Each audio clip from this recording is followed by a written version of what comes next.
Hello and welcome to Achievement Hunting 101. I'm FuFuCuddilyPoof, and this is level 271. Joining me tonight is Big L. That's a nice fireplace. Oh, but thank you. That will make no sense to audio listeners, but if you're just listening, you should be joining us on Twitch. Well, what's happening is that FuFu, he's got on a robe and he's smoking a pipe. Uh-oh. And there's a what? Why are you uh-ohing? Say something. Yeah. Oh no, I made a goof. I can't hear L. You made a goof. Smart. Your audio wasn't coming through. It is now. And for that, was it coming through? Well, of course it's coming through on L's. So if you want to hear what L said, download the podcast. I was making fun of Super Bob for 10 minutes. My bad. It definitely was done on purpose, so you'll download and watch on YouTube. Why were we muting Big L? We do what the fans ask us to do, L. I promise you it wasn't on purpose. Oh, and also that's Kooshmoose that's with us. Well, you didn't put our names on the screen. How's anyone going to tell us apart? That's true. I don't understand. Old white syndrome, you'll never know. Put a bunch of copyrighted images that we're going to get in trouble for, but you won't put our names. Nope. You know Nintendo's coming after us they should. Look, now. We've been doing this for 271 episodes. You guys should know us. Are those ghost-type Pokemon? No, that's Blinky, Winky. Have I cracked the code? That's Blinky, the code, Kenny? Winky, Dinky, Pinky, and Slinky. Yes, you have cracked the code. Everything there is a ghost. Oh, yeah. Call of Duty, go on. So as there I was saying before, are we starting over? No, we're not going to start over. This is all going to stay in here. We'll for this to make more sense, you'll have to go online and watch. Oh, and Nerdy Neo, my shirt is Alluviette. It's a folk metal band. For elves? elves? Say folk here. No one likes that kind of talk or music. Now you can look at my shirt next. Oh, God. It's a crunch. Oh, no. God. Oh, God. Not wearing pants. You're going to get his band. I didn't see what it was. What is it? I'm going to hold it up like this. Big L died from dysentery, I think it says. Help fight dysentery. It's a very popular It's an Oregon Trails. Yeah. It's a very popular shirt. I like it. Unfortunately, Discord flips our cameras, and I haven't been able to figure that out, which I might have a fix for that. I just thought about that. I'll try it later. Recording in front of a mirror? Get a mirror. Nice. They both get to the same spot. Someone's watched Harriet the Spy. The Science Guy? What? Yeah, Harriet the Spy, Science Guy, yes. I have no idea what that is. It's, okay. It sounds like an old person, Where's Waldo thing. Okay. I'll allow it. All right. Anyway, let's go ahead and jump into our topic of discussion. Apparently, Wes hates Harriet the Spy. Topic of discussion this week. This one comes from Koosh. He says, in the spirit of the current TA contest, give us a gaming trick or treat. A game you wish you never started and why, or a great game you've recently played that you want to shout out. A bunch of our patrons did actually both of them. Yeah. Either way, Nate. Yeah. Go ahead and start reading them out. And treat. Halloween Berry. Trick and treat, exactly. Halloween Berry says, trick. Elder Scrolls Online. We don't need to read anything else. He's right. But we will anyway. This game didn't feel like an Elder Scrolls game to me. It didn't grab me at all. I think the game is better with friends, and I've never played it with anyone. It's a 1,000 plus, I'm assuming hour, completion with one very tough achievement. Or maybe that's Gamer Score. I don't know. A title update. ESO has never heard of them, or maybe it's both. As the game currently has 30 paid DLC packs. With that said, if anyone wants to work on this, I would be down for that because smell this. It smells horrible. See, I like the ESO, but I could never really get into it either. It's definitely better with friends. When I had friends, I could play it. Playing by myself, nah. This is the Achievement Hunter version of this smells horrible. Here, smell it. This game is horrible. Why don't you join me and we'll suffer together? That's what it sounds like to me. Misery loves company. Exactly. Full Gore Latin says Boom Blaster. This is a trick, by the way. Is a caramel apple that's actually an onion. This is a terrible use of code and a waste of money at literally any price. Total trick. But if you want to treat yourself, I've been having a pretty good time with the new Saints Row. If you completely divorce yourself from the previous series, it's a good time. I'd recommend it on a steep discount. And that's the beautiful thing is, now that developer's gone, they were broken up and disbanded. Hopefully we'll get a good sale. End of the year might be a good time to pick that up. Do you know what he means by new Saints Row? Like, I know there's a remaster of one of them that just came out, or was there like no? That's Saints not a Row 4 remaster. or 5 or something? That is a brand new IP. It's a reboot. Well, not IP, but it's a brand new. It's a reboot of Saints Row. Oh, it was. Yes. Oh, I didn't know that. See, I know nothing about Saints Row, other that you can have giant purple thingies to hit people with. You could say dildo on this. Yeah, that's the old one. I don't know if the new one has that or not. I haven't played it. I've been waiting for it to hit $5. Just then you'll play co-op. It might comes with games of gold. Yeah, sure. Why not? Playing co-op. $5. Oh, co-op. Co-op, simul, multiplayer versus. Fugg, there's a million games. I'm sorry I can't keep track of them all, especially games I have no interest in. You would like Saints Row. Jeez. Yeah, Fugg would like Saints Row. He's the type that would. Whatever that means. So my answer, I will give you a trick. I just played it recently. I had bought this game and I was thinking, hey, I like twin stick shooters and shmups, and I will just pick this thing up because it looks cool, and I held onto it for a while, and then I started to play it. The game is called Afterwave Downfall. Now, the thing about this game that stinks is how short it is and how they could have made a totally cool game. It's kind of fun, but the achievements come really quickly. I know you don't want to hear this is an achievement podcast. You're used to hearing about, oh, it's so quick. It's half an hour and you're done. I wanted this to be better than that. Cause the graphics are kind of, better than like your typical $5 game. And it just seems like there's a lot of meat on the bone, and they could have taken this farther. But I ended up beating the game. I rolled credits on it, and I just did not feel like I got my $5 worth out of it. Total trick. And it was just kind of a letdown. As for a treat, Doesn't look bad. Yeah, I don't know if anyone's going to agree with me here or not, but what I considered a treat, I played a week or so ago, and it's Night at the Museum 2. Oh, here we go. Which is a non-backwards... I love my 360 tie-ins. And so this is a tie-in game with Ben Stiller. It's actually got Ben Stiller voicing it. Wait, for real? It's a real treat. It's yeah. So wow. Ben Stiller, I think maybe is the only guy from the actual movie to reprise his voice role. There might be others, but I don't know. I haven't seen the movie. I've seen the trailers, and it's so good. I love those movies. I love them. So I have to say that this game is not bad. It's it's simple.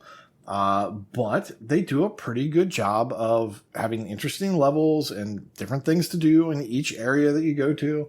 And it's not terribly hilarious, but they try, and maybe that's funny.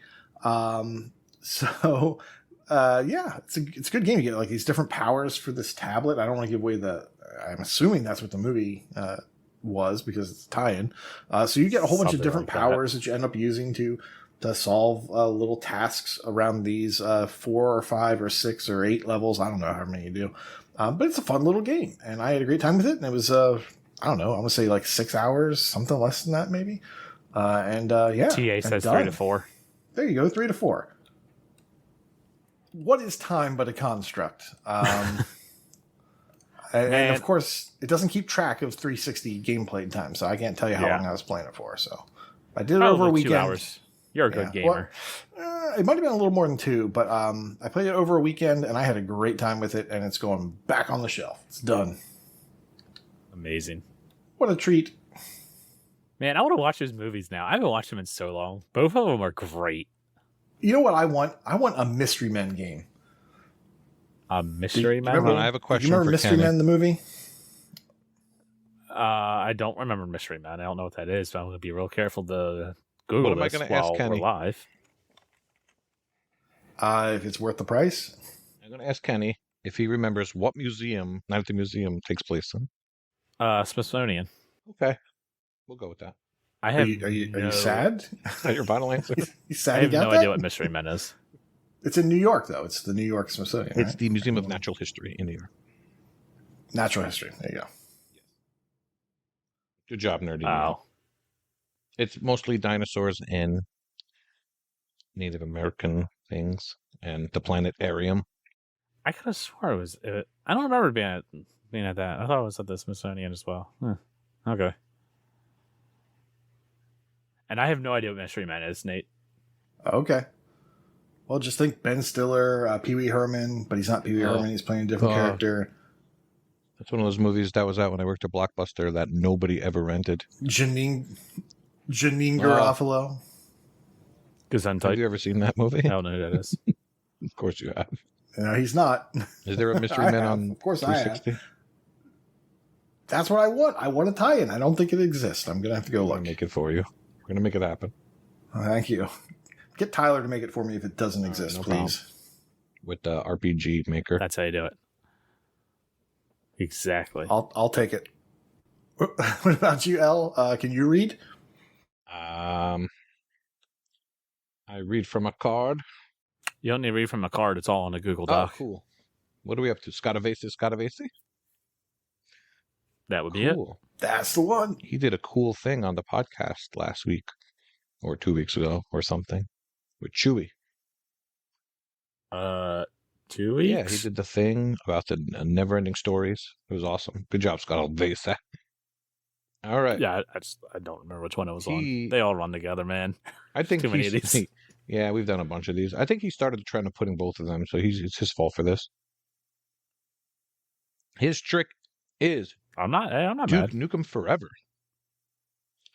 He said, I dove it in 2012 and finally got back to it in 2021, but absolutely hated everything about it. The combat is clunky. Check. The humor is tasteless. I think you knew what you're in there so for bad. that one, dude. That one you can't say. Uncheck. It's extra bad, though. The game. Well, come on. The first thing you do in the game is pee and step and poop. How is that tasteless? I don't know. And this guy hasn't played McPixel. The gameplay is boring. Okay, check. And the achievements are obnoxious. Check. You didn't even say the worst part about the game, the load times. Ugh, horrible, Scottavesi. And yes, the achievements are crappy because there's, I think, 3 different difficulties and they don't stack. So... that's the worst. That is the biggest achievement sin. To be fair, the game was designed 20 years before it came out. There were no achievements back then, that is true. Yes. Fair point.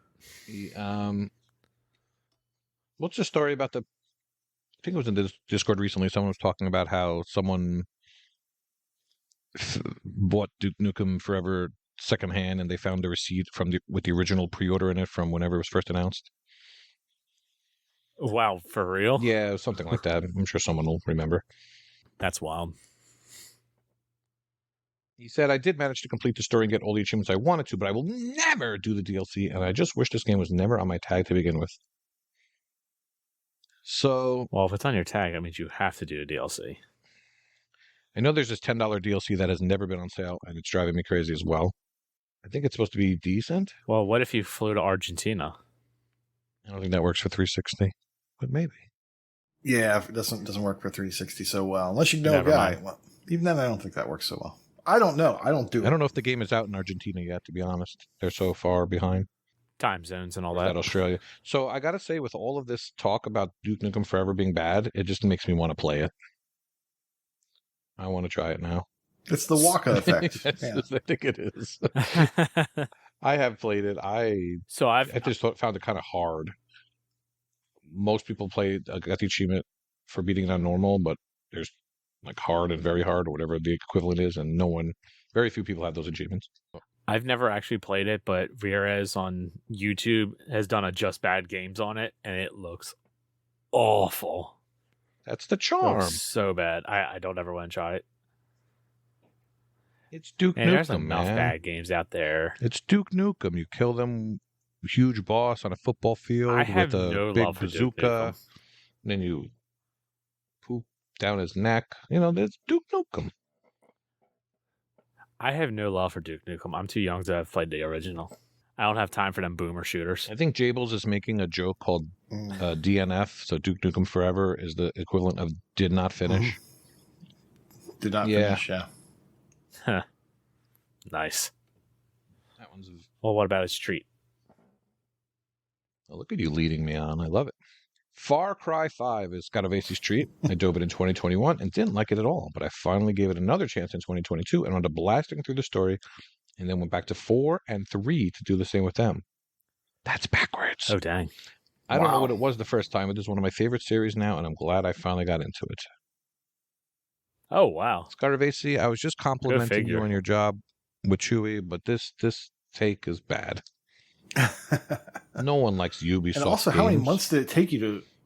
How long did it take you to do all of those games? Yeah, 5, 4, and 3. Those games are huge, right?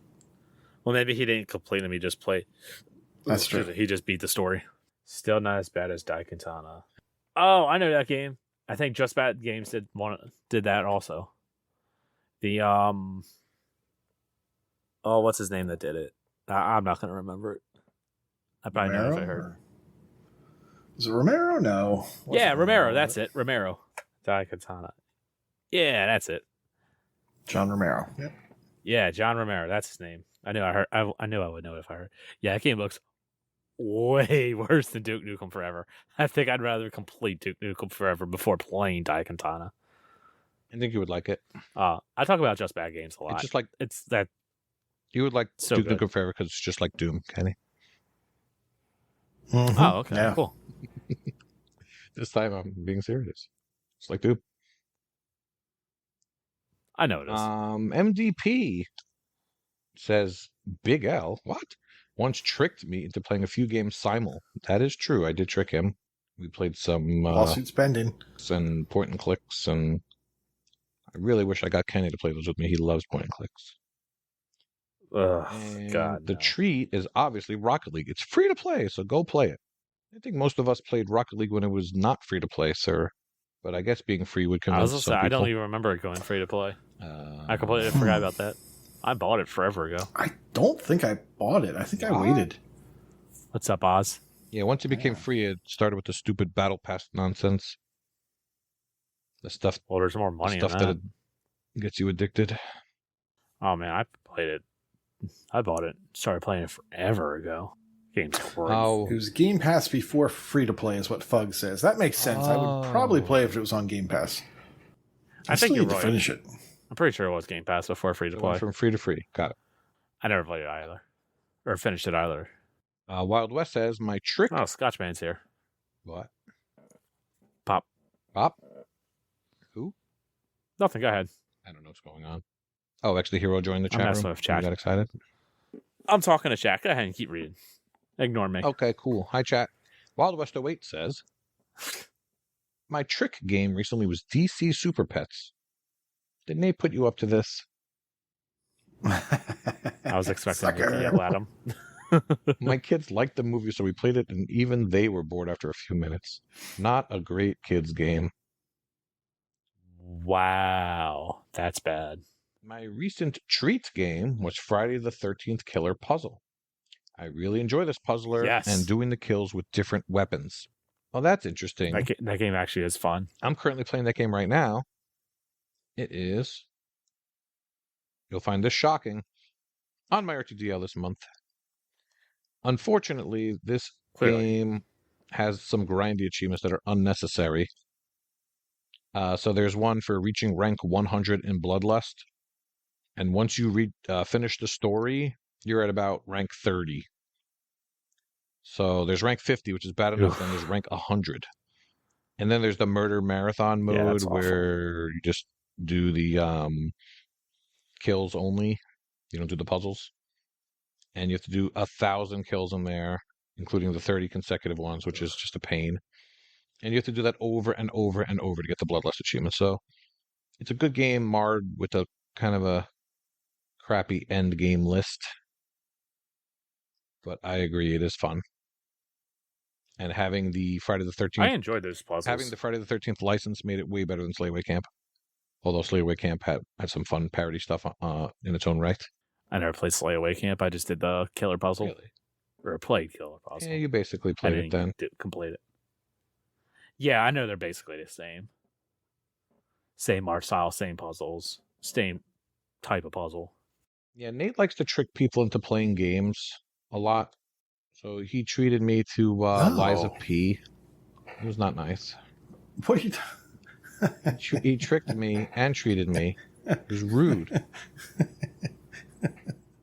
He tricked you into playing Liza P? Well, I said I was going to play it, and I did, but fortunately the way... But that's not me, that's the you. The way I play is just horrible. You tricked you.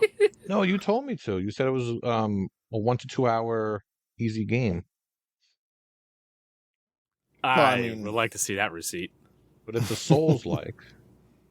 And by that, it means it's like on your shoe. I got nothing. But it's hard. It's a Souls-like. Oh, it's supposed to be hard. Why didn't you say so? Yeah, I'm trying to think of a good game I played recently. Party Animals? We played Party Animals before the show. That was fun. That's definitely a treat. I had a treat. You don't play any good games. You only play those crappy $5 East Asia soft games. I don't play you any only good have games. Tricks. I don't. But I'm going to talk about something a little later of my game plan for the month. Oh, boy. It's going to be fun. All right. Well, in that case, it's your turn. I want to go ahead and start reading some responses. First one comes from Spooky. He says, my treat is Lamentum. One of the last WTF is this thing, random games from gold offerings from a few months ago. Turns out it's basically a pixel art Resident Evil throwback with a neat and gruesome Lovecraftian vibe. That sounds up his alley. I never played Resident Evil, so...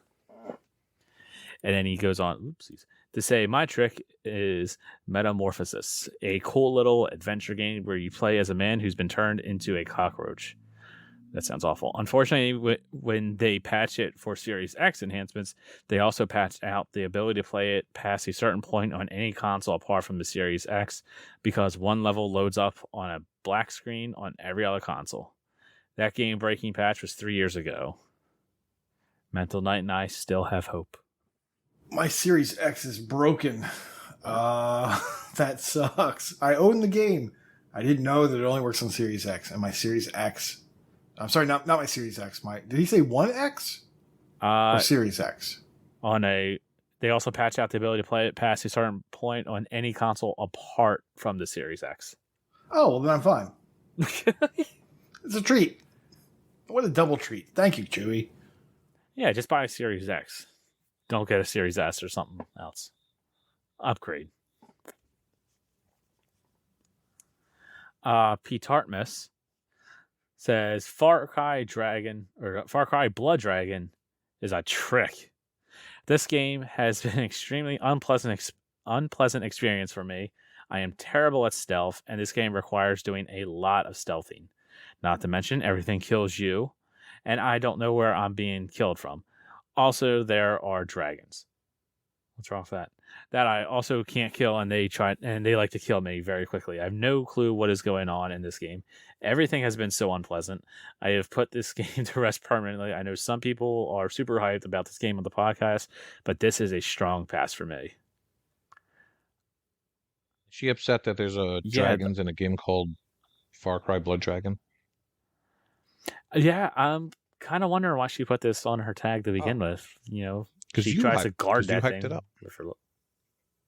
I didn't hype it up. I've never played a Far Cry game. It's good. It's significant. I've never significantly played one. I played like 2 or something like that at a friend's house.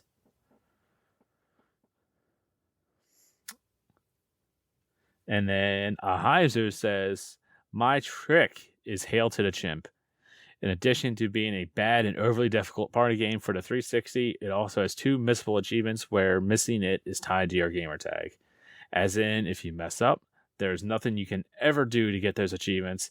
Not deleting your save, not deleting your profile, and re-downloading, nothing. You have to come in first in every level without ever failing for one.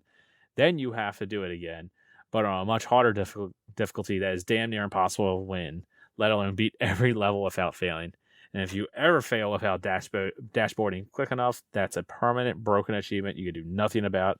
I never finished the first run through the game, and I only remember that there was one time I wasn't sure if I dashboarded in time or not, so I might not even get the achievement for the first playthrough on the off chance I ever go back.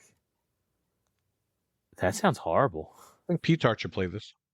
Isn't this the same guy that wanted to get that Japanese console for that really god-awful, what was it? Was it a poker game or something like that? What game was that, X? That was Hail to the Chimp. Hail to the Chimp. I forget what it was. I'm pretty sure it was a Heiser that he wanted to buy some horrible game. It's some like Japanese poker game where you needed 8 people that all had this stupid game. Japanese consoles, and there's no translation, so you gotta use Google Translate the whole time. I don't know. It sounds crazy. And he's crazy for wanting to do it. As for my game, so this game definitely was a trick at first, and then turned into a treat. Oh God, I'm so glad X is here. This makes this even better. So a few years ago, I was tricked into streaming a boomer game, Dragon's Lair Trilogy. Sons of biscuits. I didn't really know what this was going into it. So you like it? Awesome. I was tricked into playing it. I first started playing it. I hated it. It was awful. But everyone watched me fail, or loved to watch me fail at the game since, I was streaming it. And then as I was going through it, I got a little bit better. I understood what I needed to do. And I had everyone watching me and hyping me and telling me to continue with it. And I got the completion. I actually turned around and I did like the game. I don't know if it was the game I actually enjoy or just more or less the experience. And then obviously, Dominican Bloof did the game. Oh man, X, that was the best review that we've ever done with X and I reviewing Dragon's Lair Trilogy. I'll have to find that and maybe tag it down in the show notes or something like that. But yeah, that was definitely a game that started off as a trick and then turned into a treat. Honestly, if it had if it wound up having a stack, a Series X or something, Series X version, I might actually do it again and try streaming it again. I'm so proud of you right now. There's a lot of versions of that. But is there a stack? There's a 360 version, a Windows 8 version. Is it really? Well, not the trilogy, but of Dragon's Lair, but it's close enough. We'll look into. Rocker's asking if you've watched American Tail, Five Goes West over and over. Or All Dogs Go to Heaven. Or I watched All Frozen. Dogs Go to Heaven when I was 4th grade or something like that. There you go. You've been Land Before Time. I feel like I remember seeing All Dogs Go to Heaven. I don't even remember why. Maybe I was at a friend's house or something like that. Watching All Dogs Go to Heaven and then going to Pizza Hut because we had Book It coupons or something like that to get a free. Do you guys remember Book It? No, what's Book It? Is that like the sports book that would come around? So that might have been after you. So when I was in elementary school, they had how did it work? You would read books, and then they would give you a coupon to go to Pizza Hut or something like that. Oh man, I'm drawing a blank on how exactly it is. It was if you read X amount of books in a month, or each book you read, you got a tally. Get so many tallies, and they give you a coupon for a free personal pizza or something like that. It used to be report cards when I was a kid. You show your report card, and that would get you a free personal pan pizza. Oh yeah, there it is. Fugg says it. Back me up on it. Read books, get personal pizza. I think every 6 books got you a small personal pizza. Okay. Yeah, and it was definitely just on the honor system. I totally lied on half of them. I've never been a reader. But yeah, that was like when I saw All Dogs Go to Heaven. Why did you even ask me that? Just to see if you've been bloofed. Maybe there's other Don Bluth. Do you not notice the same animation style? Those are all Don Bluth. You should play Space Ace. Bro, I don't remember the animation style on All Dogs Go to Heaven. Next up is Space Ace. Now that you finished Secret of Nim, Dragon's Lair. I did Space Ace. It was Dragon's Lair, Dragon's Lair 2, and Space Ace. Oh, yeah. Okay. So you did all three of those. Okay. Yeah, I completed all three of them. The actual trilogy, the game, I've got complete. And to anyone wondering, that was a nice. To anyone wondering, Don Bluth is 86 years old and still kicking, almost as old as Fugg. Yeah, Fugg. Those two things that you just said, I have absolutely no idea what they are. Look, it is dead. Wild that people don't understand that I don't do like pop culture references like whatsoever. I found out Sunday night that Taylor Swift and Travis Kelce are dating because they wouldn't shut up out on the screen. Yeah, you're a week behind. Anyway, that's enough of that. Good question, Nate. That was fun. And as always, let us know of what your trick and treat games are in our Discord and the podcast discussion channel. Now, with that, Nate, you want to talk about some contests? Sure, I can do that. So if you've been on TA or you've been on our Discord and you've read what we've been talking about lately, we've been talking about the TA contest that just started on the 2nd of October, and it's called Trick or Treat. And this thing is cool. It's probably, it might be one of my favorite contests. The only problem is that they allow me to, ruin the experience for myself by just gorging on tricks or treats and just going. Whereas 12 days, what I like about the 12 days event is that it's kind of doled out to me little by little. So I can't just do everything all at once. But with Trick or Treat, you can absolutely go in and knock out everything you need to do. The way it works is you sign up. You can then pick a trick or a treat. If you get a trick, you have to do the equivalent of a badge. Challenge, yeah. Or not a badge. Like a challenge. So, spell this thing with achievement letters or, play so many games in this genre. If you get a treat, then they just pick from your start, whatever parameters you've set for what games are in your collection, whether you want started or new or both, DLC, all those sorts of things. And then it'll pick from your, the achievements that you haven't gotten yet. It'll pick 5, 8, 10, something like that. I don't know however many. I think it's 10. And then you just complete one of those. And as soon as you do your trick or your treat, you are free to pick another one. There's a bunch of re-rolls as well. So if you get stuck, you can re-roll and not get any credit for that and then just go do another one. It's a pretty cool event. What do you guys think? FuFu, I know you love these TA events. I don't do TA events at all. My game time is limited, so I don't like people telling me what to do. That's why I don't do RTDL or Gamertag Challenge and stuff like that. When I can finally sit down and be able to play a game, I'm going to play what I want. But, Elle, you love being told what to do. Yes, Corey, I know that's the joke. I was just explaining it because there might be someone new. Like Les Westlander. I like to be told what to do. So then tell people what you think about it. Well, interestingly, I picked which one was which treat? I picked the one where I could choose an achievement to go for of a list of 10. And I didn't get any of them yet. So I don't know what comes next. There was nothing that stood out as, I could get this one quickly.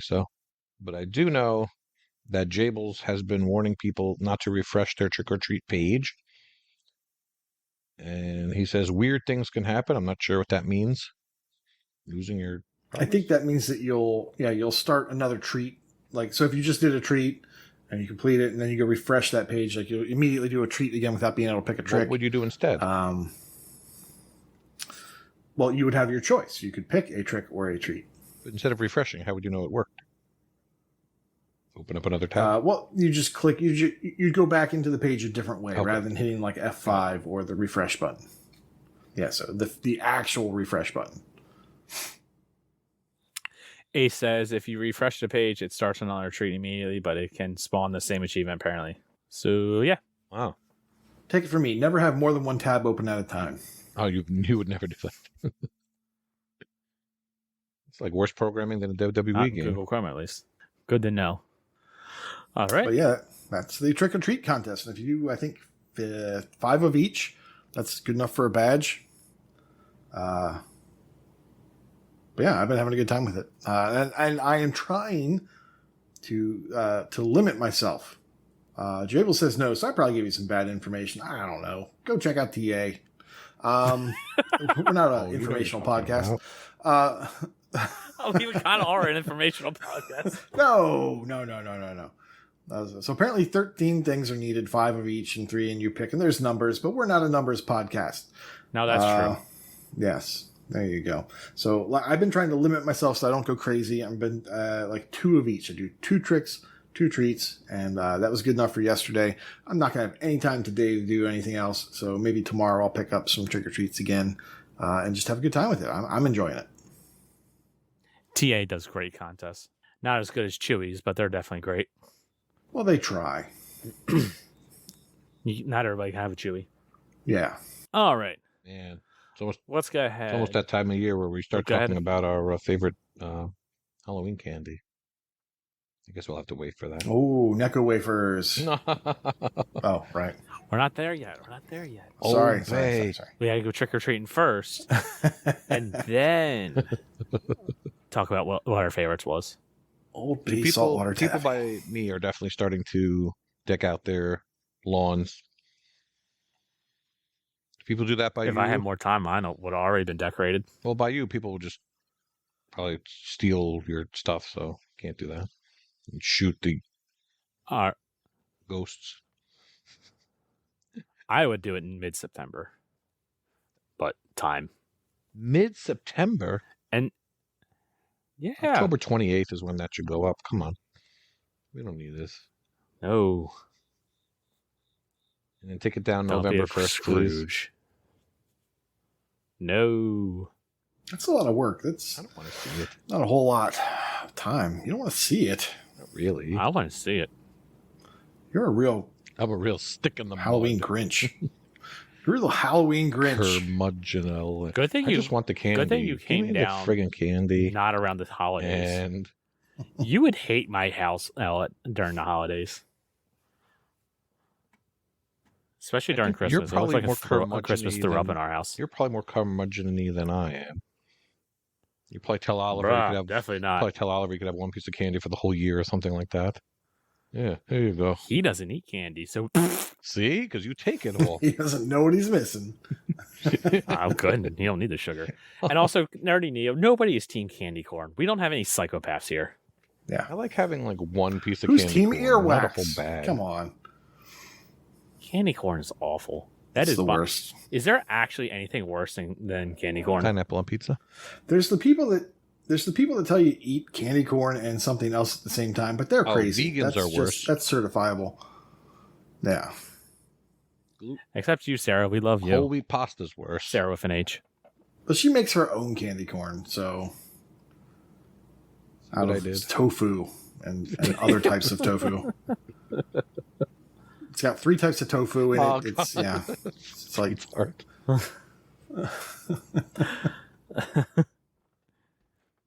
All right. Let's get on to Game Showcase. I'm gonna go first. This will be real quick. I just want to touch on Party Animals again. I know we talked about it last week. It had just come out. And last week I said that we had some problems with connections and stuff like that. Now, I will say, connections was much better this week. They've definitely helped. They've definitely ironed out a lot of those details or those problems. We didn't have any issues matching up. If anything, it just took Elle forever to hit the accept invite. That was our only issue. You're waiting for an invite. Game is still crazy fun. I don't know how anyone could play it by themselves, There's a Nate. But if you got a couple of friends, it's a lot of fun. But speaking of playing it by yourself, and Nate might be able to comment on this a little bit better than I could, since I know he's been doing it by himself, but there actually is ways to solo grind this. You you can't get like the max level in one day because there is an XP cap on the game, but you can do it by yourself. There are a bunch of achievements that are able to do in a local game as opposed to having to do a quick match with friends and randoms. And yeah, more likely than not, this will be really easy to be boostable. I missed something. What did I miss, Nate? We were just talking. Most of the achievements are things you have to earn while doing quick play, but you can change regions. There's only 3 regions, and they've been very helpful with their UI update and now forcing you to pick your region every time the game launches. That's very convenient. So now rather than having to know where that is, they just throw it up and make you sign into North America every time, or whatever your region of choice is. As for the solo grind, what can you do solo? You don't need a Cronus or anything. You just need 2 controllers or more, and an equal number of rubber bands. And then what you do is you just create a local match and you set it up to a map like Ichiban, which is has green mist, and when you fall off the platform, you die. And you set some game rules like always loop the game, so it'll start the next game as soon as the game ends, and also change player health to 1%, so people die really quickly. Then you have your primary controller rubber banded with the left stick going up, so you kind of run into a wall. And then every other controller you have added, you want to have the left stick run right or left, and it'll run off the platform every time. And then you'll get the win in about like 5 seconds, and boom, you get 3 of those. You've won the match. You get a whole bunch of XP for that. But they do limit how much XP you can get per day in private matches. I went up about 3 levels, I think. I think it's progressively harder to go up levels, so it'll take more and more time as you go. But at least that way you don't have to struggle with online.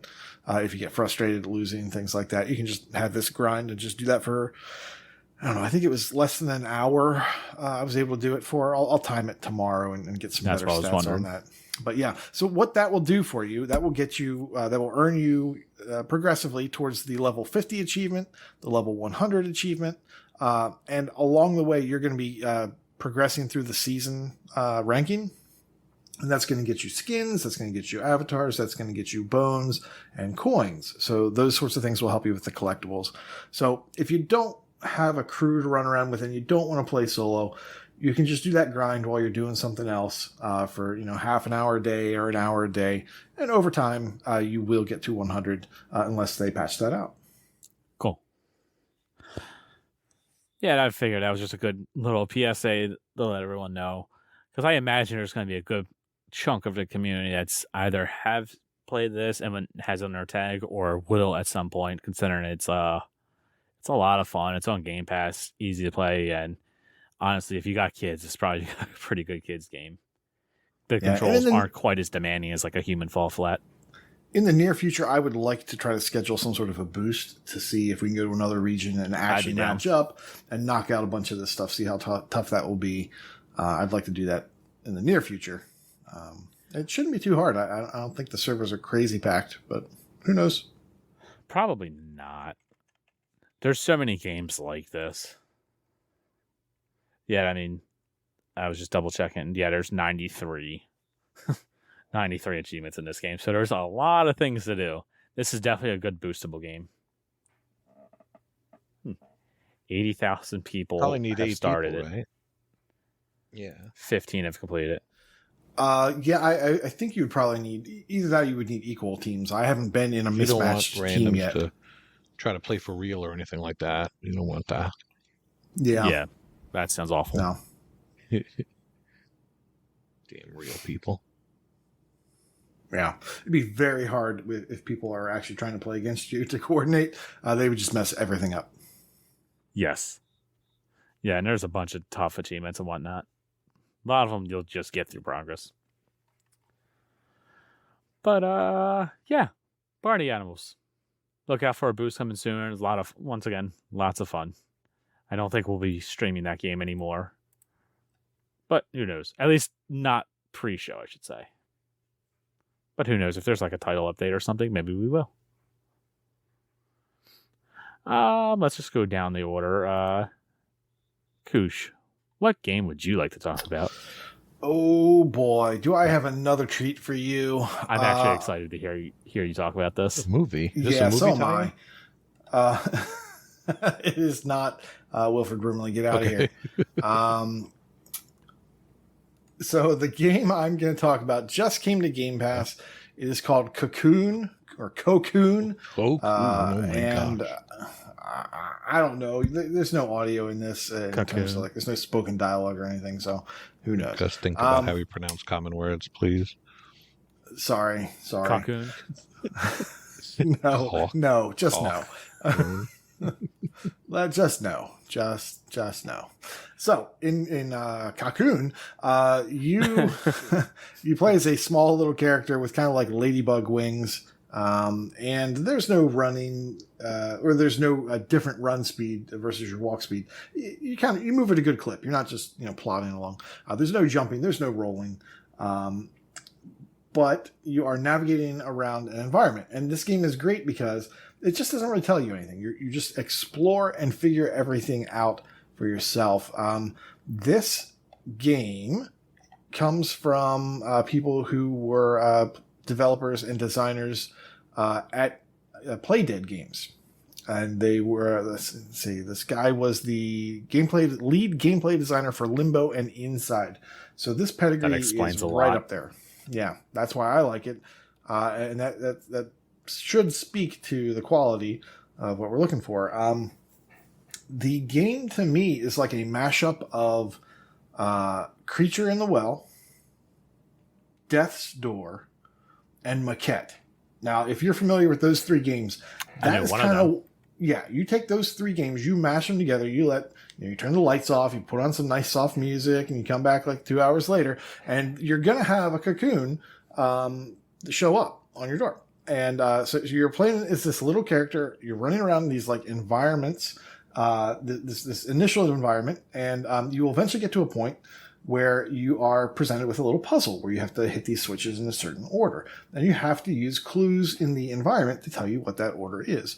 Once you do that, a little orb pops out, and you can then carry that orb over and use it to power elements in the world, and that will help you traverse some of those elemental or environmental puzzles to get further through the level.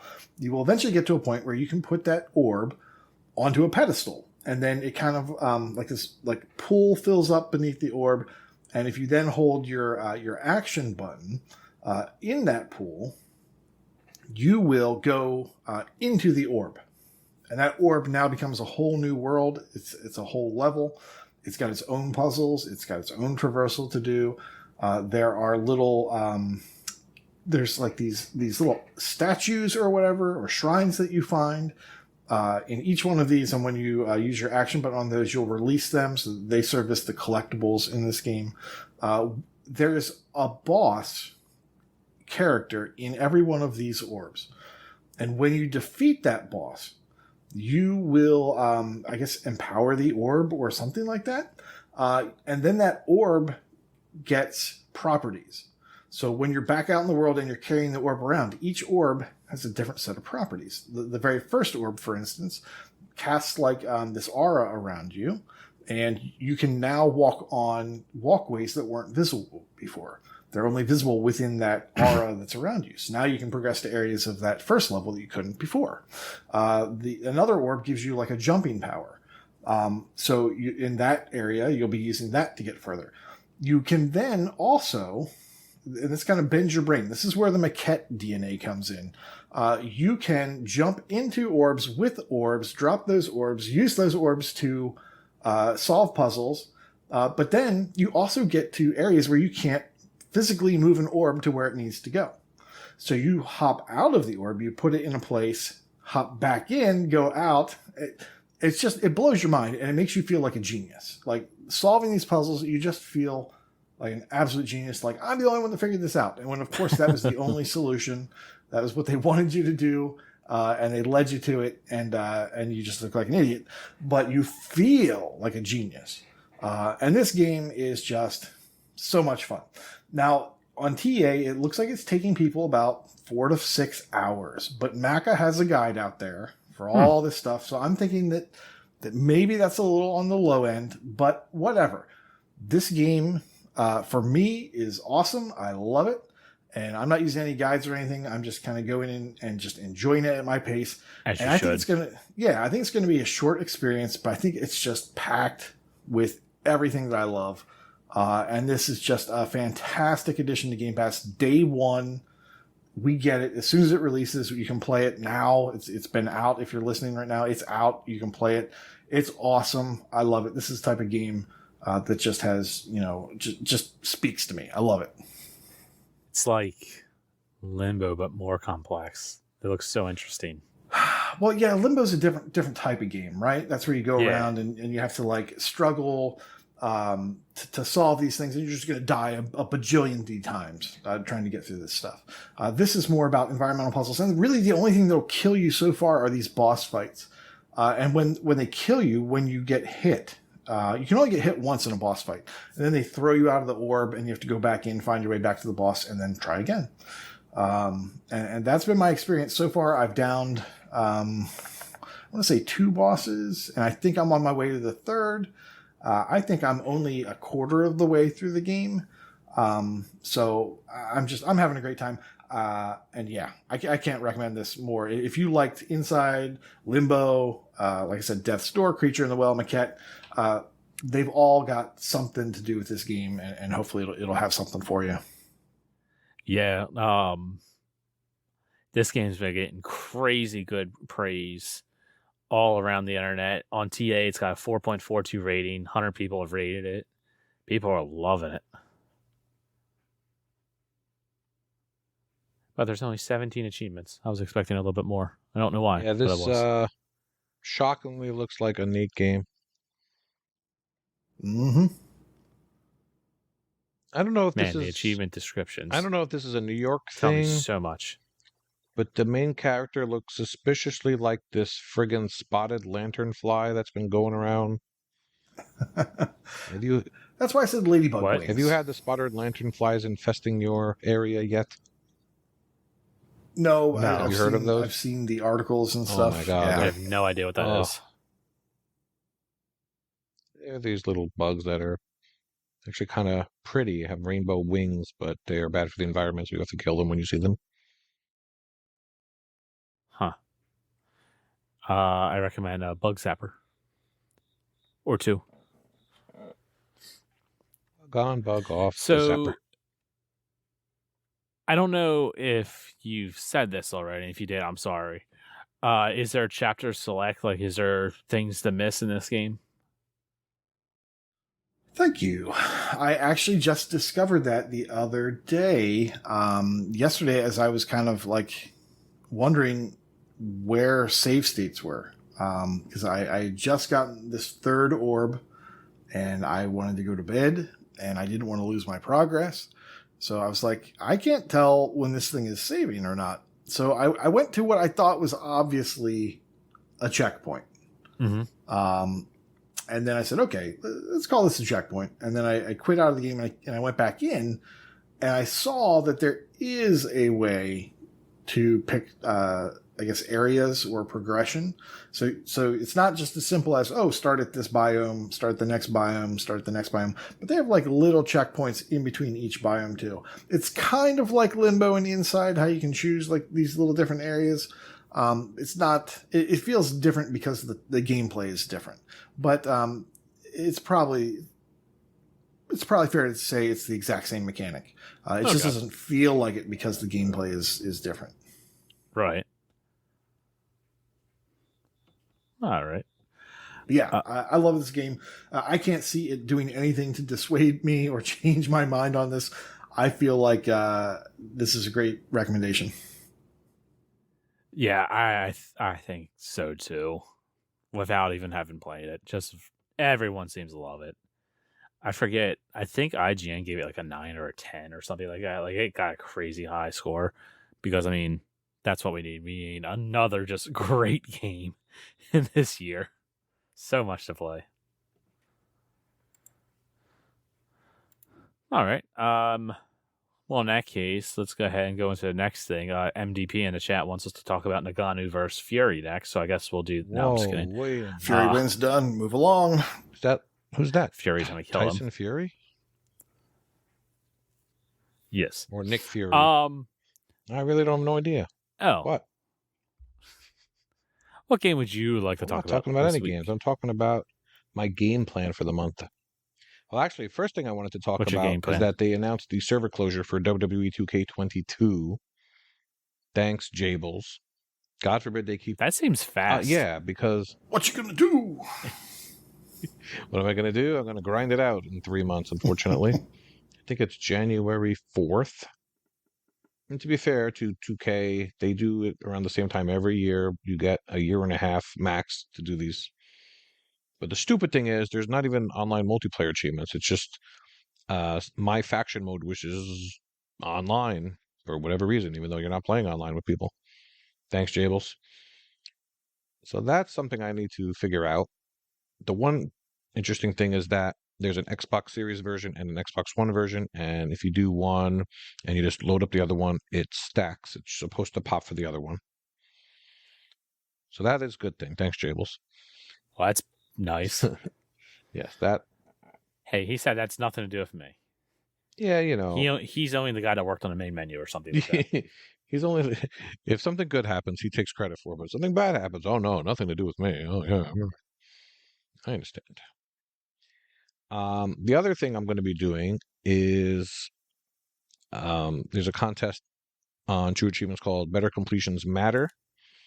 And in October is one of my favorite things they do, which they do a head-to-head match, which is like the old UHH Ultimate Head-to-Head that I miss so much. So Iron Fist of Snuff takes all the people, and he manually goes through all their lists and finds 5 like games and matches you up. And if you have similar progress in the games, you try to get the achievements before your opponent does.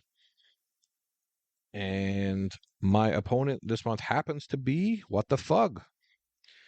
So apparently we had a falling out because we used to be lovebirds. So that's we're on a little bit of a hiatus. And we're going to be enemies, and I'm going to kick his butt.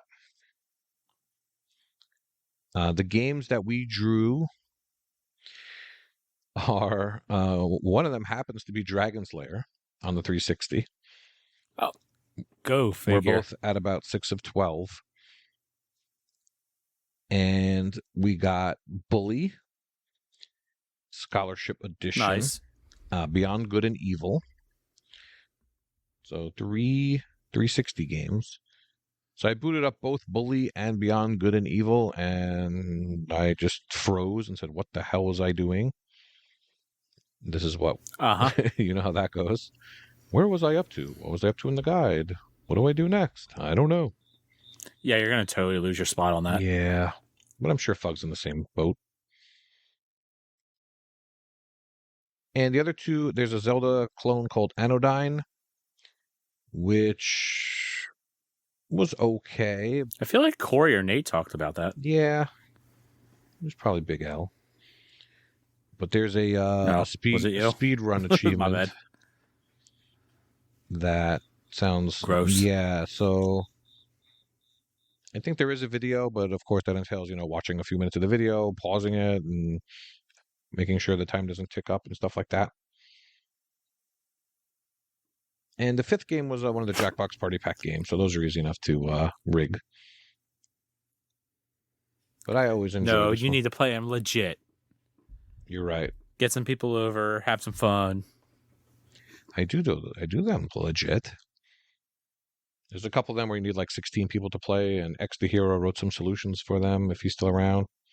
Thanks, X. You did a great job. Everybody go downvote it. And done. And Koosh is telling Fugg to score while I'm here. That's not nice. So rude. What? No. Oh, yeah. Michelle reminded me that I have to shout out EOJ. He also does a good job on that stuff, too. But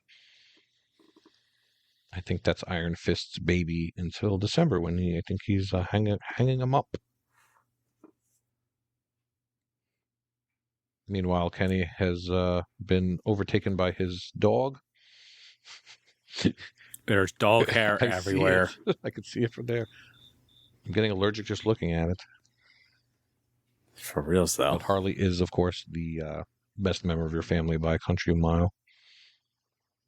I would say Oliver. He didn't lick me as much as Harley, so I don't know. I go with Harley. I'm not going to go down anything on that. Is that all your game plans for the month? I'm playing and boosting Party Animals. Let's do it. That actually sounds fun. That'll be next month. Fungal. Hold on, I'm gonna check my notes here. Yep, it's on its RTDL. Yeah, this month. That climbing out of the thing was like a 5 ratio, Nate. What the heck? Yeah. Yeah, because no one's going to do it. I guess not. But like I said, there's also 80,000 people that have started it, and it just came out. So so I'm going to be doing WWE, the Better Completion Spanner thing, and the Trick or Treat Challenge. So a fun October. Nice. All right.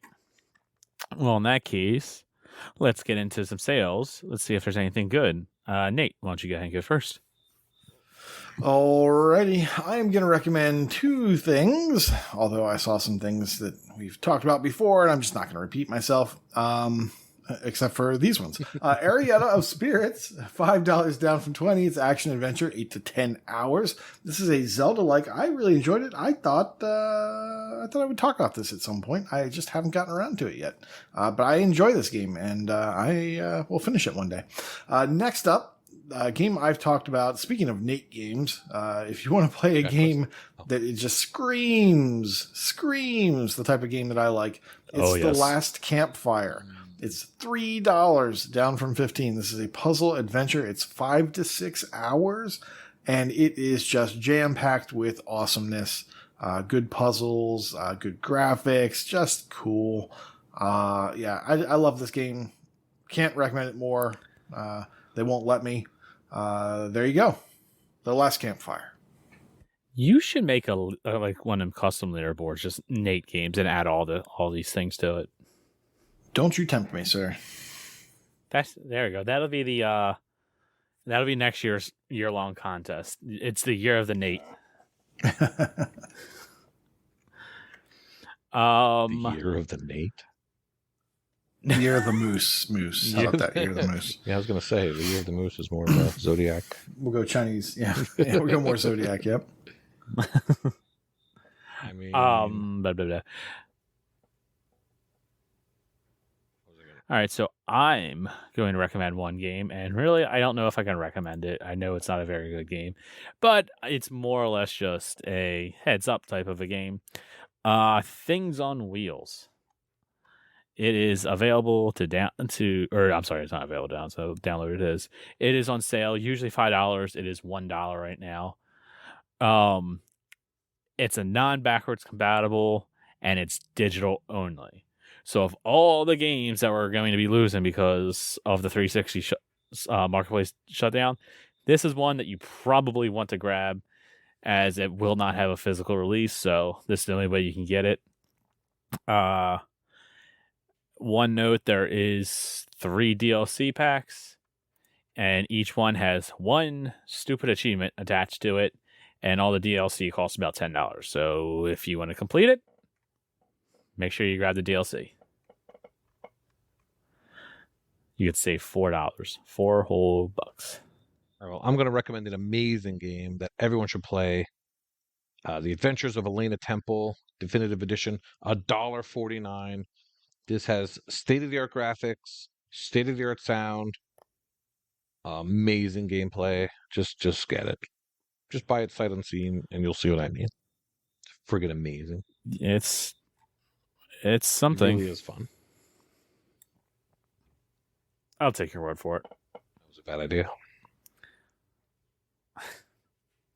I have no interest in that. But for Game Pass, here's the bulk of the stuff. Yeah, there's a bunch of stuff here. But real quickly, we're just quickly going to go over this. We're going to talk about what's coming and what's going.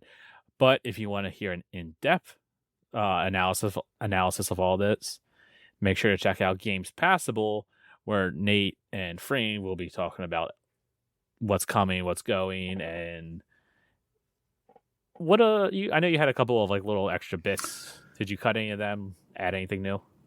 Well, let's hope we didn't add anything new. We went a little long on our first episode, but what we're trying to do is predict several months out. Like we think we were doing 1 month out before, but we think we might go 2, maybe 3 months out to give you more time. The Newswire gives you 2 weeks, and that's just not enough to play some of these games, especially these RPGs.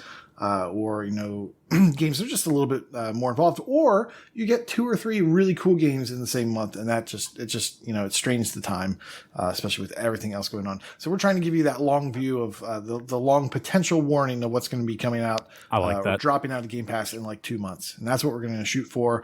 Give you some tips on what we think is the most likely to go out at that time, and what we think is probably the most fun game that you'll miss out on if you don't play it now. That's kind of what we're shooting for there. Then we also have the where Freem doesn't have enough information to kind of forecast reliably. We turn that into a game, and we're going to each just kind of pick from that category and see how we do as time goes on. All right. Well, with that being said, out now is Cocoon, Phoenix Wright Ace Attorney trilogy. Matata. Gotham Knights and the Lamplighters League. That game looks really good. Available, what's today's date? I don't even know. Tomorrow, if you're live with us in chat. Out now, if you're listening to this after it drops, is Warhammer 40,000 Darktide. Available next Tuesday, Forza Motorsport. Can't wait to actually try this. I'm sure I'm not going to like it. I'm going to play about an hour and I'm going to dip out, but it's Forza. Do you have? I like Horizons enough. I'm going to try this. Do you tend to keep enough hard drive space for this type of beast, or would you have to delete something? Just God, no! I'm going to wind up deleting something. Just curious. No, I'm constantly moving stuff like onto the external, back onto the internal. I really need those. So expensive. What are they called? The expansions to come down in price. Yeah, the ones that cost as much as a console. Yep. Mm-hmm. So dumb. I mean, honestly, with how much it is, if the leaks were true and the next console comes with 2 terabytes of storage, might as well just buy that instead of buying an internal storage expansion. 132 gigs. I would have guessed more. That's all? I would have thought more too. Try streaming those things too. They're not horrible. Stop it. They're you don't get the fidelity you would want, but it depends. Can't even play MLB. MLB. No, this would be horrible. Oh wait! Breaking news! Rocker says trade in that awful Halo console for a new one, and then you'll have enough money. Wow! So, screw you! You are tricking everyone into saying bad stuff today. I'm sorry. Look at that! That controller is gorgeous. I love it. I love the Halo Infinite controller. That is pretty gorgeous. Better. I love that. I love the console. Way better than that Starbound thing.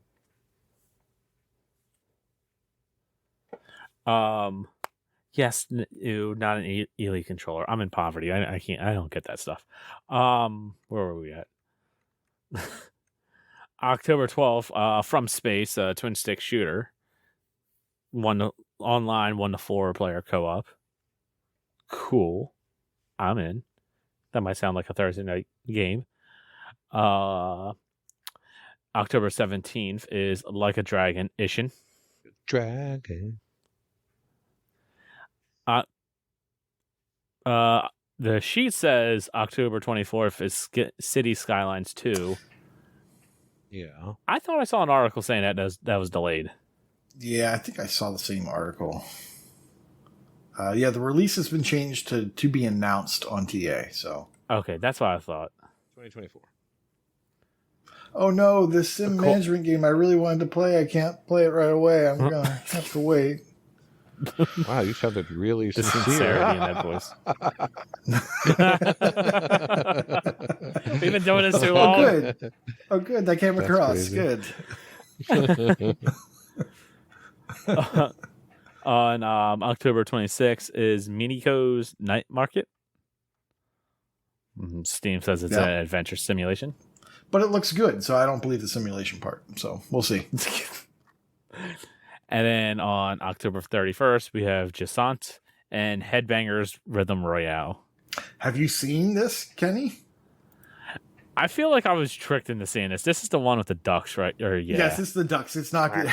It's not the right headbanger. I just wanted to see the look of disappointment on your face. That reminds me. Speaking of headbanger, another game to recommend. BPM, bullets per minute. I just bought that last night. It's like $14 or something like that. It's usually like $30 or $40. I don't know. It's similar to Metal Hellsinger, so. But for people who don't want like spinal injuries with their Headbangers games, this might be something you're interested in. It's kind of a party game. It definitely looks interesting. So, leaving Game Pass. This September 30th. Yeah, don't pay no attention to the dates. I just want to throw it out. So apparently the stuff is already gone. It's leaving on September 30th. Oh, no. October 15th or whatever. October 37th. Oh, my bad. My script says October 37th. It is leaving. 15th. Oh, wait. No, that's actually wrong. Yeah. So it's 47th, dumbass. 15.2. 15.2. Okay, that makes total sense. I thought for sure it was going to be 69th in there.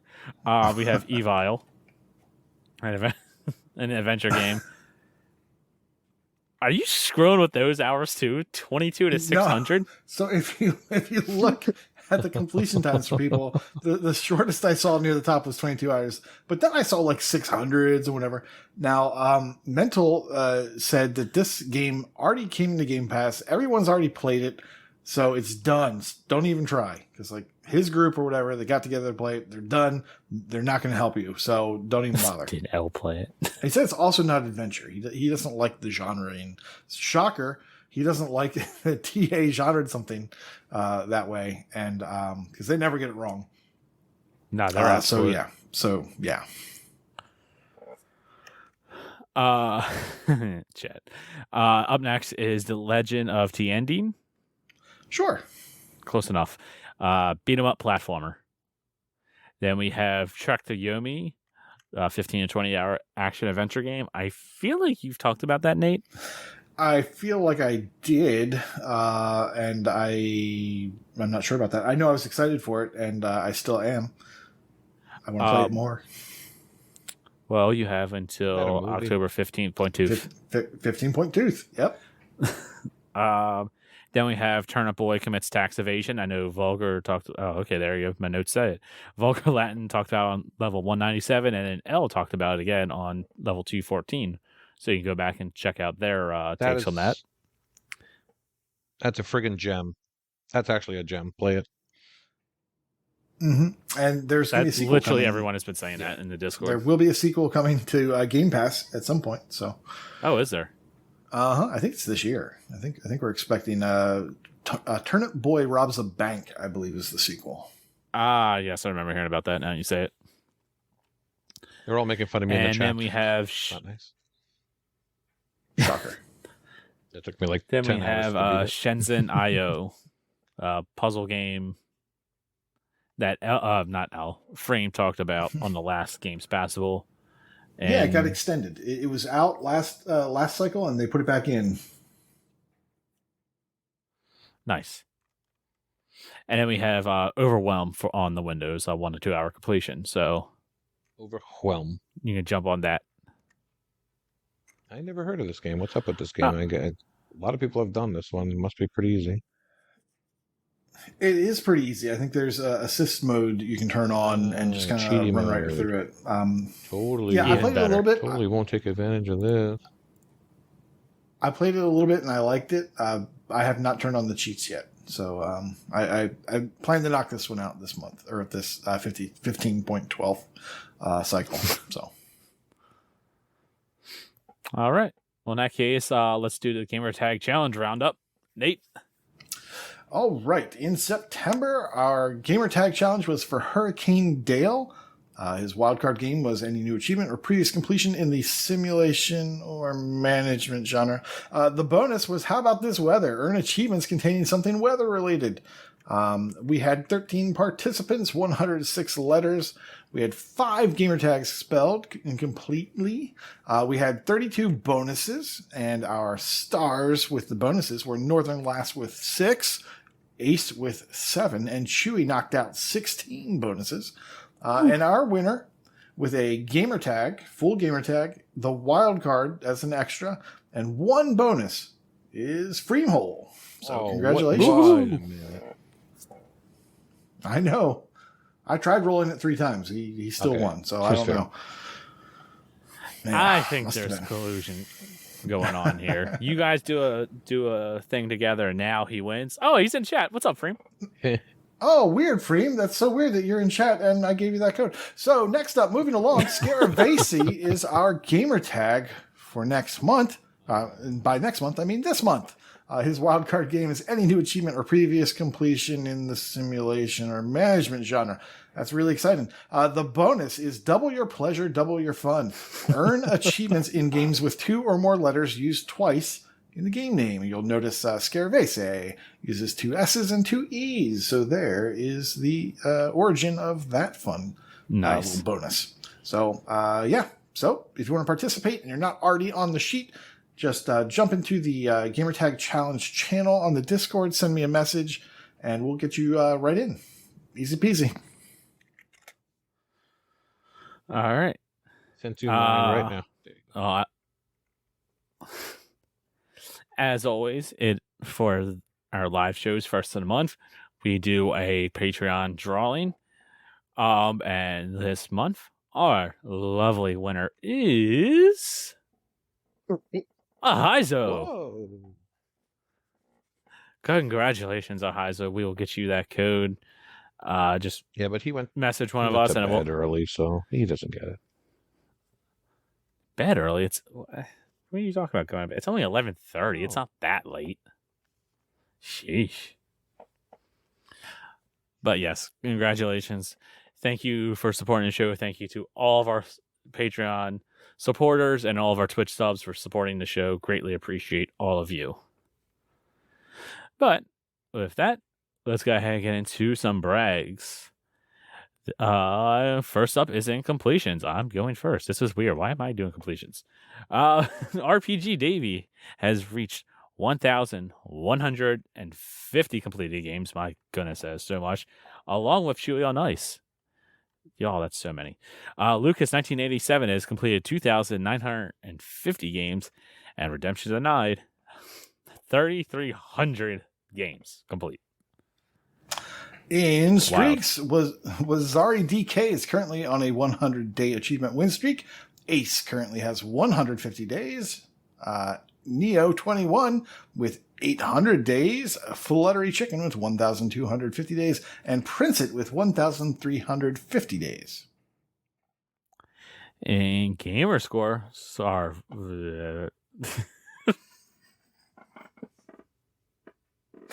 Nice. We're doing it live. Oh, good thing I wasn't sharing my screen. Oh man! In gamer score, Pexi Baloo, butcher that. I'm sorry. Has hit 400,000. Logic Slayer has hit 900,000. And y'all joining the 1 million club are 3 names. We have Casual Exile, Lego Head 1977, and High Road Vatu. Oh, wow. All hit that magic 1 million gamer score. Congratulations, guys. Collusion. In leaderboards, Mr. Ahizo is second in Arizona completed games leaderboard for card and board. Bastion Reader is second in the max possible completion percentage leaderboard for Windows shoot 'em ups. Dynable is in the top 50 of Norway Achievements 1 leaderboard. ELSOC in the top 1,000 of the TA leaderboard for Roguelite. FuFuCuddilyPoof in the top 100 of the Maryland Gamerscore leaderboard for turn-based. Wow. What have you been playing? What have you been playing? Is more accurate.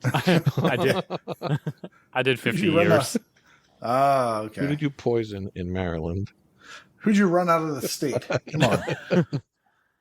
50. Well, I've been trying to get rid of 50 years. The state's gone downhill 50 since years then. is a great friggin' game. It's on sale this week also, but it's always on sale. Just buy it.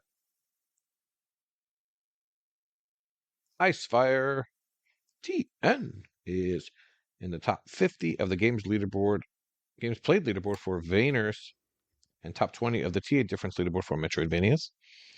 Matthew H00 is now third in the Ireland Gamerscore leaderboard for Tower Defense.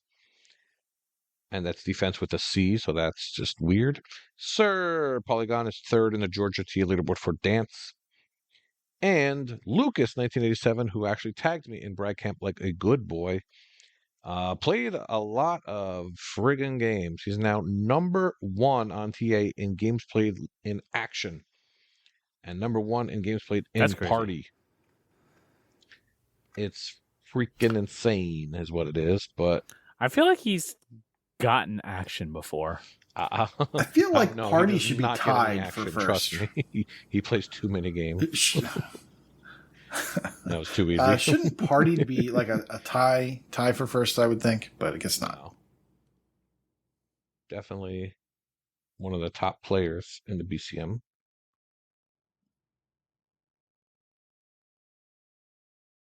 Oh, Taze. Yes, Das Bastion Booger, not Bastion Reader. I was wrong.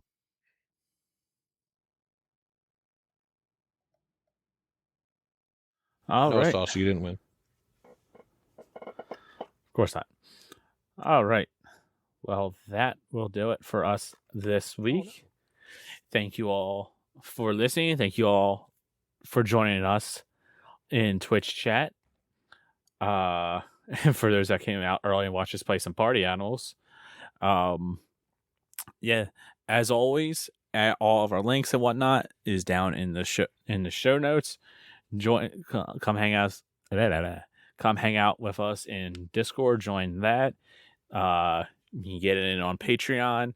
Patreon.com/achievementhunting101. Once again, thank you to anyone that supports us through Patreon or gives us your Prime sub on Twitch. Greatly appreciate all of you. But with that, class is dismissed. On to some ducky races.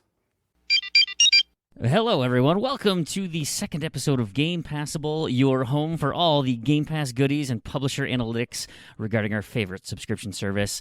I'm once again Freemhole and joined by my good friend Kooshmoose. How are you doing, Koosh? Hello. Hey. I'm doing all right. Wonderful. And we are here to break down the Xbox Newswire post twice a month to optimize that Game Pass experience for you. We're going to showcase some games, use this to futurecast and prognosticate on some of the stuff that's leaving down the line, all in an effort to min-max that Game Pass experience for you. So, before we get into all the fun stuff, Episode 1, I think people were pretty happy about that. Is that the vibe you got, Koosh? I didn't get any hate mail. That's a good start, right? No suspicious letters or envelopes, so yeah. So that's good, and we super appreciate people reaching out and letting us know what they think, and that's awesome. So a couple things we heard and we kind of had the same thing. I think immediately after we hung up the call, we both said, "Wow, that went longer than we thought." Wow, time just flew by. Let's keep going. Yeah, that's true. And we did. We do enjoy having conversations together. So, it might drag out a little bit. Trying to cut it. We'll see what we can do. It's a work in progress. It is a work in progress. We're just getting better and better. One of those things is that I kind of talk a lot, so we'll get this tennis match going a little bit better. But he just finished the live show. He's wiped out. It's East Coast time. So need active recovery, Freem. Active recovery. There you go. Hydrate, electrolytes. The 2-week window. I think we all kind of agree this is probably too short for us to talk about anything. But what we did like, and I think I convinced Rocker to buy Despot's game. Maybe that's kind of where we're going to go with it, and you'll see as we get to the stuff that's leaving. We give more recommendations versus talking about, if we can finish things in the time frame. I'll say off the top, it's a little rusty at my podcasting, so I apologize for forgetting the names of the games. And the long term here, what we're trying to do, and of course, episode 1 was a lot of catch up. We are trying to get to that 2-3 month line. So we're working our way to December, and we'll be doing December and January here in the next couple of episodes, so we can get ahead of this thing and make sure that we are giving you guys enough time to pick and choose some of the good games that you should focus on before you have to rush in the last 2 weeks. That being said, we should talk about the games that are leaving in the last 2 weeks, just briefly. Koosh, I heard you guys talk about this on the main show. Anything here that we should touch on quick that you felt maybe wasn't covered enough on that show, or maybe people didn't actually play anything on the show? Never know. I never really know how much of the Game Pass stuff is getting played or whatnot. But everyone that I've talked to that has played Turnip Boy Commits Tax Evasion loves it. It's short enough that you can just get in, get out, and you have plenty of time. From the rest of the games, I would say Trek to Yomi is probably the best game that I see that's leaving that interests me. It's it's 15, 20 hours, highly stylized action adventure story. It's got really good action. There's a little bit of a challenge to it with the timing and such, but it is well worth the play. I had a great time with it. I need to go back to it. If I could only do one, that's where I would put all my time. Cool. Yeah, I'm kind of eyeballing that one myself. And then we'll talk about Legend of Tian Ding a little bit, just because, you kind of nailed that one, buddy. And then Overwhelm, gotta love those cheats, right? The assist modes. I'm hoping to breeze through that one this week. The other two, I don't really care. Evil, saw it, didn't care. Shenzhen IO, we talked about it last month, didn't care. So, let's talk about how we did. You know what? Episode 1, maybe not so great. In October, we highlighted 7 titles that I thought had a high probability of leaving. 2 of them were 50-50s, and 4 of them I said were probably going to make it and survive. None of those were on the list yet, but hey, it's the first announcement, Wave 1. We'll see what happens with Wave 2. I still think these are gonna fall in. And then we made our Ned picks, the not enough data picks, and I said Scorn was going to leave. I feel like it's going to be... If it's leaving, it's going to be November now because it's spooky season. You got to wait till the end of spooky season. But maybe with Halloween. But Koosh nailing The Legend of Tian Ding. Beginner's luck. It's got to be beginner's luck. Maybe that's what it is. So far, the Ned scoreboard, Freem 0 for 0 with 1 open. Koosh, you are 1-0 because you nailed Legend of Tian Ding. But hey, there's still half a month of October left, so I'm going to throw it here with my new Ned pick saying I think Frog Detective, the entire mystery, is going to be leaving Halloween time. This is Worm Club's only game in the program, but it is co-published with Superhot, the Superhot team, and the Superhot team's games leave at 12 months that aren't developed by them. So this could be this co-published thing. This might be on the list. Koosh, do you see anything on that not enough data list that maybe... I absolutely do. Now, you've got all these great reasons for why things should leave. Like, you had all reasons for why you thought it might leave. I wanted it gone because it's gross, and I don't like it sitting there. Every time I look at it, I think, oh, that's gross. Very similarly, this time, I want to get rid of Chivalry 2 because I just don't like it. And it's been on there for about a year. I'm happy to see it go. And I just could not get myself to think logically because I just saw it and I said, no, I don't want to play it. Just let that one be the one that goes. So This is more of a hopeful more than it is. This is a heart versus the head decision. Perfect. So. Yeah, I gotcha. No, that totally makes sense. Okay. Now, moving into speculation. We're done talking about October, but we do have to catch up with November. We did not get enough time to really dive into it. I've switched the order in which I'm going to talk about these. And so, Koosh, You're going to introduce us to some of the ones that I think are lower probabilities, things that we probably don't have to do red alert on. So let's dive into it. These are the November potential leavings. What are we starting with? Kill it with fire. It's that spider game. Did you play this at all? I thought you did. I did. I love this game. This is the type of sandbox. Just go in and just mess stuff up. That's what they want you to do. They give you a little clipboard. They helps you to find spiders, and you get all kinds of crazy things to kill them with, like revolvers, aerosol cans with lighters to become a makeshift flamethrower. Super fun. Yeah. So this is hitting its 24 mark, and I mentioned last episode that I do think this one will survive despite the developer keeping their games on these normal cadences. But we have Kill It With Fire 2 on the cusp of being released. If you look on Steam, it's currently listed as early access in 2024, and so I think this one might survive until the early access opens up for Kill It With Fire 2, just as a cross-promotion thing. So I think you're going to be okay with it.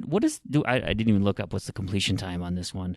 I want to say that was like an 8 hour, yeah, 6 to 8 hour. Maybe. I feel like a lot of it was quick, and then there's a couple of these cleanup things that took some time. But absolutely, things that were a little obtuse with like the description on how to do, but it wasn't really challenging. It was just, that's what I have to do. Yeah, for sure. We got next year. Oh, this is your favorite genre, right? Oh, yeah. Get on your overalls. It's Farming Simulator 22. That's right. Everyone's favorite genre. That's right. This one's hitting its 18 months. And the reason it's on here is that it's kind of a maybe. Giant Software self-published this one. Normally, they co-published with Focus Home Interactive. And if so, you go through the history of the Farming Simulator games on when they left. Farming Simulator 15 was gone after 20 months, but it was out in December. Farming Simulator 17 out in December, and that was there was a console PC thing, but that was 2 years, 1 year type thing. And Farming Simulator 19 left in May after 11 months. Okay, so why am I saying this one is going to leave in November? Well, it was released in November of 2021, and it entered Game Pass 6 months later in May of 2022. So this would be the 2 year anniversary of it being released. What ends up happening is if it enters Game Pass 6 months after its release, well, Farming Sim 2023 came out in May. 6 months later is November 2023, which means now. So potentially Farming Simulator 23 comes in, and if it does, that means Farming Simulator 2022 is out. So that's the only reason I think it might come in, is we got that 6 month gap between when Farming Sim 23 came out. So we might hear in November, hey, Farming Sim 23 is entering the service, and that means 22 will be gone. Only reason I put it on here, again, if you're into these games, you probably already jumped on this already. Hell, you're probably gearing up for 2024's release coming up here soon. But I thought I'd mention it. Next up, we have, let's see if you get this reference, The Spice Must Go. I haven't watched Dune. I really do need to get onto that. Dune Spice Wars. This one, again, I put this on a low probability, but it is on my radar because Funcom just lost Metal Hellsinger at the 12-month mark. And Metal Hellsinger, of course, has tons of licensed content. The other two, Mutant Year Zero is technically licensed from a comic book series, and Conan Exiles also licensed, but it's it's been on the service. It's still on the service. Or did it leave and come back? Anyway, it's been like 29 months. I don't know. It's been forever. It's too long. It's been too long. Dune Spice Wars, of course, licensed. So, I'm putting the flag up at maybe 12 months that this Dune license might run out. The two movies have already been released, so there's not really new Dune content coming out necessarily. So it just threw it out there. Not a game I'm interested in. It's a PC only, one of those real-time strategies, I think, or something like that. Just not my vibe. But if it is on your radar, or you dig those things, maybe prioritize a little time in November, or do some research and see if it's something you want to attack. So now we up our game. Now we are moving into the stuff that I'm putting at the 50-50 level. Koosh, these are the yellow ones. Oh, yeah. We've got Cricket 22, the only sport less popular than soccer. You bet, man. And this is coming up on its 18-month console release. It's only 16 months on PC, so there might be a 2-month gap as they wait for the PC one to hit 18. This is a co-published by Nacon, developed by Big Ant. And they did, so Cricket 2019 was published by Big Ant, and that left at 19 months. Again, here's one of those weird date things, right? That was May of 2022, and that left the program when Cricket 2022 came out. So the reason I threw this on here is both because 18 months is kind of the window. You got Cricket 23 or Cricket 24 just launched, or is launching this Friday as of recording, but by the time you hear it, October 5th, Cricket 24 just launched. And the cricket season in the UK just finished in September. They just had their, I don't know, what is it, championship type thing.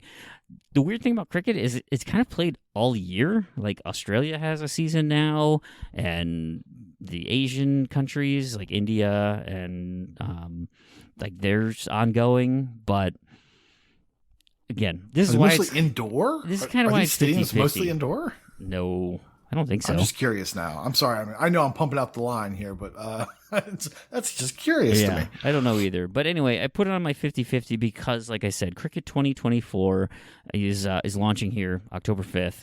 Seems like a decent time to refresh or get people interested in finishing the old game and playing the new game. So that's why I threw it on the list. Gotcha. Next up, we have Sniper Elite 5. I love this game. I know you do as well. Just the mechanic of being able to zoom in and watch your bullet just do damage. Super fun. Super cool. Yeah, we are big Rebellion people. That's primarily our Sunday night focus, at least when we have a game to work on. The Rebellion is... This is what's kind of weird. Is why I put it at 50-50. We got 18 months on this one. Evil Genius 2, that game left at 18 months. We had Strange Brigade and Zombie Army Trilogy were 12-month leavers. Zombie Army 4 still on the service, and that's gone for 30 months. And Sniper Elite 4 left last November after 49 months. So are we hitting the November cadence where Sniper Elite 5 leaves? I know they don't have a game coming up that they need to do anything with, so there's no necessarily promotion there or anything. But with Evil Genius 2 leaving at 18, I put this as a, hey, this might be a 50-50. Keep your eye on it if you've done any work on it. Like Koosh said, these games are super fun. Yeah, and they'll probably push it out when they push out Zombie Army 5, right? Or whatever ends up using the maps and the engine from Sniper Elite 5. I would imagine. It's bound to happen. And I bet if I timed the season pass, like when the last season pass came through, I bet it's going to be a year after that is when Zombie Army 4 leaves. So maybe I'll do a little research and try and put a date on that one. Gotcha. We got a 3 for here. Next up, we have Totally Reliable Delivery Service, Hello Neighbor 2, and Potioncraft. I put these 3 together because they are all from Tiny Build, and Tiny Build has 75% of their games leaving at the 12-month mark. Totally Reliable launched on December 1st, so that might be the late November leaving. Hello Neighbor 2 launched on December 6th, and Potioncraft on December 13th. So I think Potioncraft's going to be a mid-December one. Hello Neighbor 2 is the one I'm not quite sure on because, that is one of those popular streamer games, and so they might just want people to have access to it. And so that's why that one's kind of more of a 50-50 than the other ones, where I would kind of push those higher. You'll see when we talk in December that I am bumping Potioncraft up that list as something to be concerned about. The last one on the 50-50 list, shooters, baby. Yeah, Insurgency Sandstorm. I don't... not my jam. Not mine either, but this is a Focus Home Interactive. Half their games leave at 12 months, so this ad gets on the list as a 50-50 shot with Focus at the helm.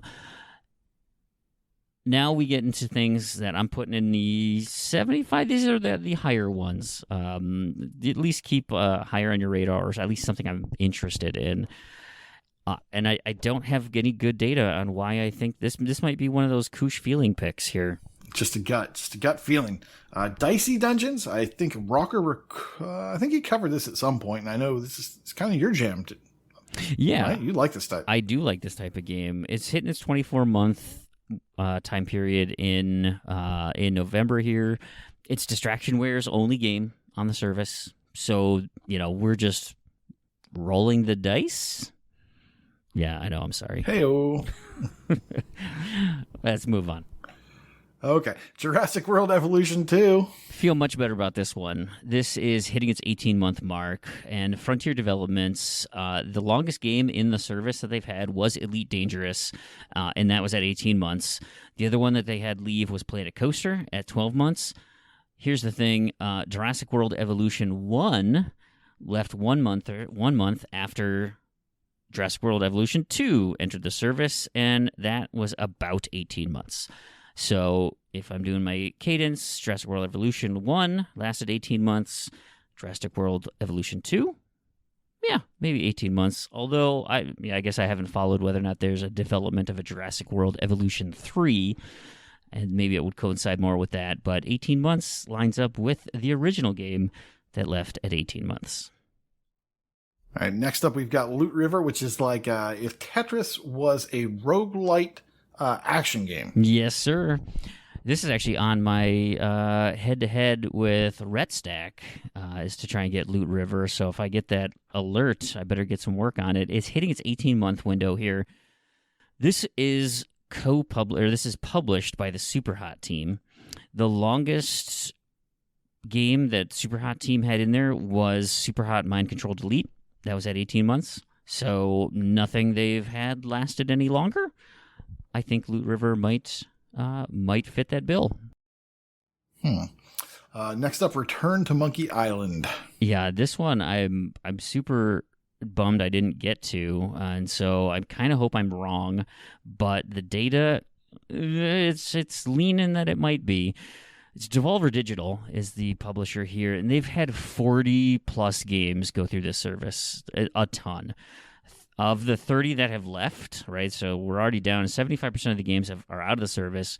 12 of those left at 12 months. We've had 5 at 18 and 4 at 24. So they have, they have the timelines there. They hit those 6-month cadences pretty consistently, but then there's 9 of them that were just kind of all over the board. Of the 11 games that are still in the service, 8 of them are less than 12 months. So, we're going to chalk those up later, and we'll talk about them. Of course, one of those being Return to Monkey Island. 3 of them have gone long, and those are Piku Niku, which is at a whopping 43 months, Death's Door, which is at 21 months, and that one's on my list too for RetStack. It should be. Mm-hmm. Should be. It's amazing. I'm pretty sure that's a 24 that's gone. But anyway, and then Disc Room I have highlighted as a potential 18-month lever. But so those 3 are still alive. They have passed the 12-month mark. I think Return to Monkey Island is probably in that 12-month. I feel like Pikanuku is living so long just because it kind of fills that family-friendly slot. It could. Like it totally cute. could. It looks was a cute. Fun platformer. Yeah, I completed that last year. Pretty short, very manageable. I liked it. And I think Return to Monkey Island is going to be along those lines too. A lot of hubbub with when that was announced, and then there's the crossover with Sea of Thieves that just recently happened. So it's certainly not a dead franchise, but I think because of the licensing involved, that Devolver Digital obviously doesn't own Monkey Island, so I would chalk that one up as a higher than normal 12-month potential. Now here's the ones that we really think are dead. We've got Ghost Song. It's Metroidvania. A little bit of a challenge to it, so you might want to plan some time if you're into this. And I won't talk much about this because we mentioned it last episode. It's a humble game. Came out November 3rd, so I said, hey, keep an eye on it in October. But if it survives October, it's definitely gone in November. 80% of Humble Bundle games are gone at 12 months, so you can chalk this one up that by November 15th or November 30th, this thing is out of here. I'm leaning toward November 15th, so get it done. All right. Next up, a game that no one plays. I can't imagine anyone. And even if you do play it, you're not playing it. It's Football Manager 2023. Yeah, I guess you got a private message from Wimbledon on the H1 Discord about this, and they provided some good background information here. I'll fill you in on what it was. Is that they reminded me that not only when does this leave the service, but it actually gets delisted. So the game is just gone. You can no longer pay for it. So, and that's because 2024 launches on November 6th. And they've coincided every time with replacing the new one. So I'll quote what they say here. These are niche games and usually long completions, so most who want will have already jumped on it. That being said, this is Wimbledon talking. 2023 Console Edition is a departure achievement-wise and may get overlooked because of the time sink reputation that these games have. The site estimate is a much more manageable 15 to 20 hours, and what might generate some interest is that it has touch controls, and they are the slickest I have seen for a Game Pass game. It's like playing natively touch-controlled game. Several of the achievements can be simmed in a similar manner to franchise mode achievements in Madden, and there's also a forum post on TA setting out an easy route to completion. Author says it's 10 hours. Again, 15 to 20 is what they say on the thing. Completion for Wimbledon took 12. Probably not optimal, he says, but this is they had newborn twins, so they were busy. Here's the other kicker is Football Manager 2024 is introducing a feature to import your saves from 2023. So if you do the work on 2023, Wimbledon is hoping for some auto pops. Oh, that might be possible if you just transfer everything over. So this might be a great opportunity to jump onto this. Again, this thing is toast. If not on October 31st, it's gone on November 15th. So there's your window. That's awesome. That's awesome that they reached out. Thanks for that. Yeah. I'm just joking here. I'm sure people do like this type. That's awesome. Thanks for the info. Next up, we have Eastward, a game I'm interested in. I'm dabbled in. I'm trying to get some more information for you guys. Yeah. We're hoping Koosh can get into more of a deep dive on this one. It's by Chucklefish. I love Chucklefish. They got some fun stuff in there. 6 games in the service. 3 of them left at 12 months. 1 of them left at 24 months. That was Wargroove. And 1 of them is still alive. 33 months. That's Starbound. The 2 games that went long were co-developed with Chucklefish, so not published. The 3 that were gone at 12 months, publishing. Eastward, publishing. Guess what? I think it's gone. So that's why I'm leaning at this one pretty high on the list. It is a publishing deal, not a co-development, and that is why I think Eastward will not survive November. Oh, boy. All right. Well, I'm going to get on it. Next up, Norco. This one I'm going to touch on a little bit more. I'll give you a little showcase action here because I played it, loved it. It was super fun. The reason this thing is high priority for November, here we go, Raw Fury. 85% of their games leave the service at 12-month mark. There are 4 games that have gone longer. Backbone, or what they've changed the name to, is Tales Noir. That one that went long is because the PC version went 17 months. But it left the service 12 months after the console release. Star Renegades, the PC went 14. It left 12 months after the console release. Nightcall, PC, 23 months. Guess what? 12 months after the console release. Norco, PC, is at 19 months. And November is the 12-month mark of the console release. So guess what? Norco, console release, and the whole thing is leaving the system, or leaving the service here. Let me tell you about that in a little bit. We got to get quick just hit on December. Just a couple of highlights here, because we mentioned a few before. I said Potion Craft, Hello Neighbor 2. I threw out that Lego Star Wars Skywalker Saga. Legos don't survive past 12 months. Most leave earlier. If you're doing the Legos, that's the one to get on. Another one is Chained Echoes, I mentioned. I'm going to do a showcase on this. This is if you guys have enjoyed Sea of Stars that just came out, or you like the Chrono Trigger style turn-based RPGs, this one is highly, highly recommended by me. I just completed it. Well, essentially completed it. I'm sitting on 2 achievements that I can pop at any time. Took me about 80 hours to do this. It's and I just dabble on it, like, during lunch breaks and stuff. So love this thing. I'll give you more of a showcase at a later date, but I think this is high probability in December, and 80 hours is a lot of time. So if you're not interested in buying it, I would start chipping away. The other two I added onto this list for December, Mortal Kombat 11 hits the 24-month mark. Of course, Mortal Kombat 1 just came out, and so this is kind of a relic. Granted, there's not really any fighting games on the system. Yeah, I could see a December, hey, Mortal Kombat's entering Game Pass during the Game Awards show, and so then 11 leaves. Anyway, I put 11 on the list because I think there's a possibility there. And Disc Room, I mentioned earlier, 18 months up here in December, for the reasons I mentioned before. I think that's on the high probability list. And then January, we're going to catch up to. Yeah, what's up? Yeah, let me give you a real quick question. On that Chained Echoes, you said it was 80 hours. Did you use a guide, or do you think that's 80 hours natural? Pretty natural. Pretty natural. Yeah, okay. There are some areas I had to use a guide. It's actually pretty linear for a turn-based RPG. I know when I say Chrono Trigger, there's that time jumping and stuff, and this has some of that, but it's super linear until probably the last, I'm going to say 30% of the game, when you get your ability to travel all over the place. That's when it opens up, and the game just unfolds in some really, really neat ways. And I think yeah, it's a fun turn-based RPG if that's your jam. Cool. Just wanted to ask that for planning. Purposes. I know you'll get into it later at a later date. Yes. But I want to get into a deeper dive here on Norco. Norco is an adventure point and click. It is developed by Geography of Robots and published by Raw Fury. This thing came out in March of 2022. It came into Game Pass November of 2022. Like I said, 12 months. High probability this thing is gone. 35 achievements, 2100 TA. There are 29 missable achievements.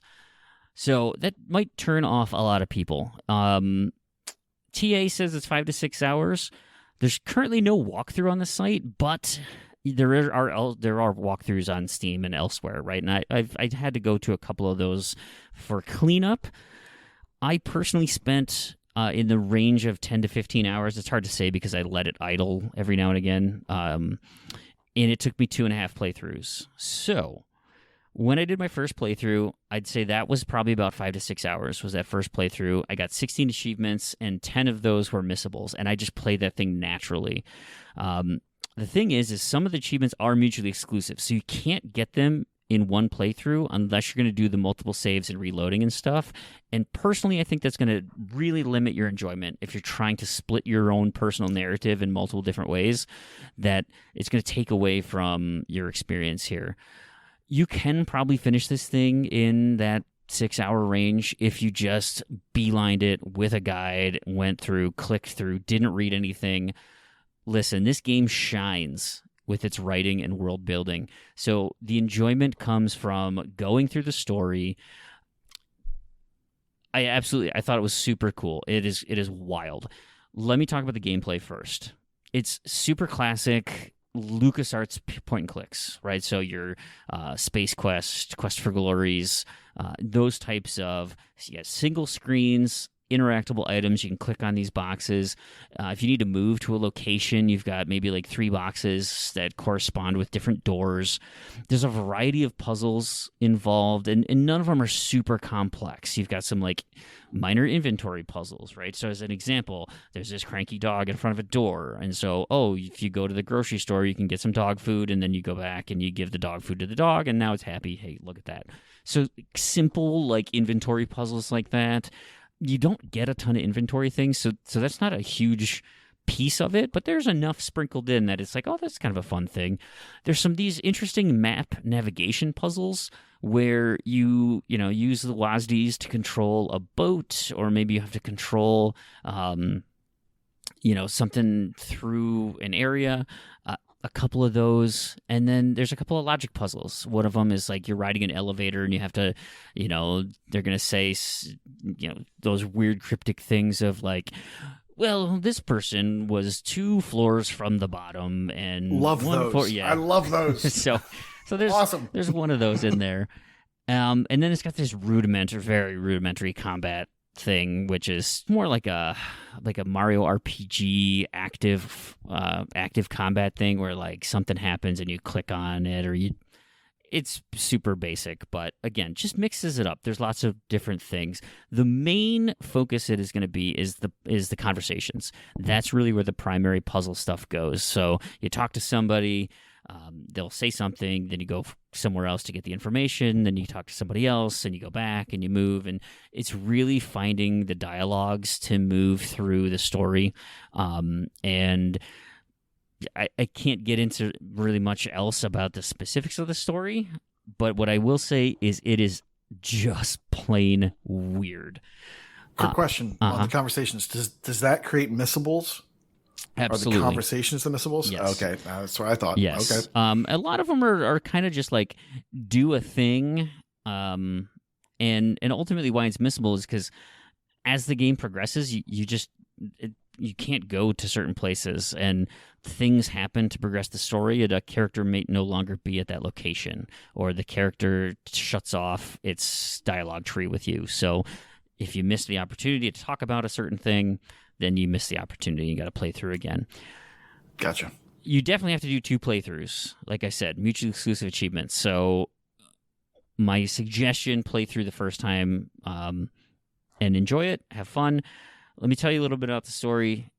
It takes place in Norco, Louisiana, near future dystopia. So it's modern, right? They have cell phones, gas-powered vehicles, yet your traditional buildings, oil rigs. It looks like a very normal place that you'd see. The weird stuff is, like, you've got a robot butler, and, like, nobody, that's just a thing.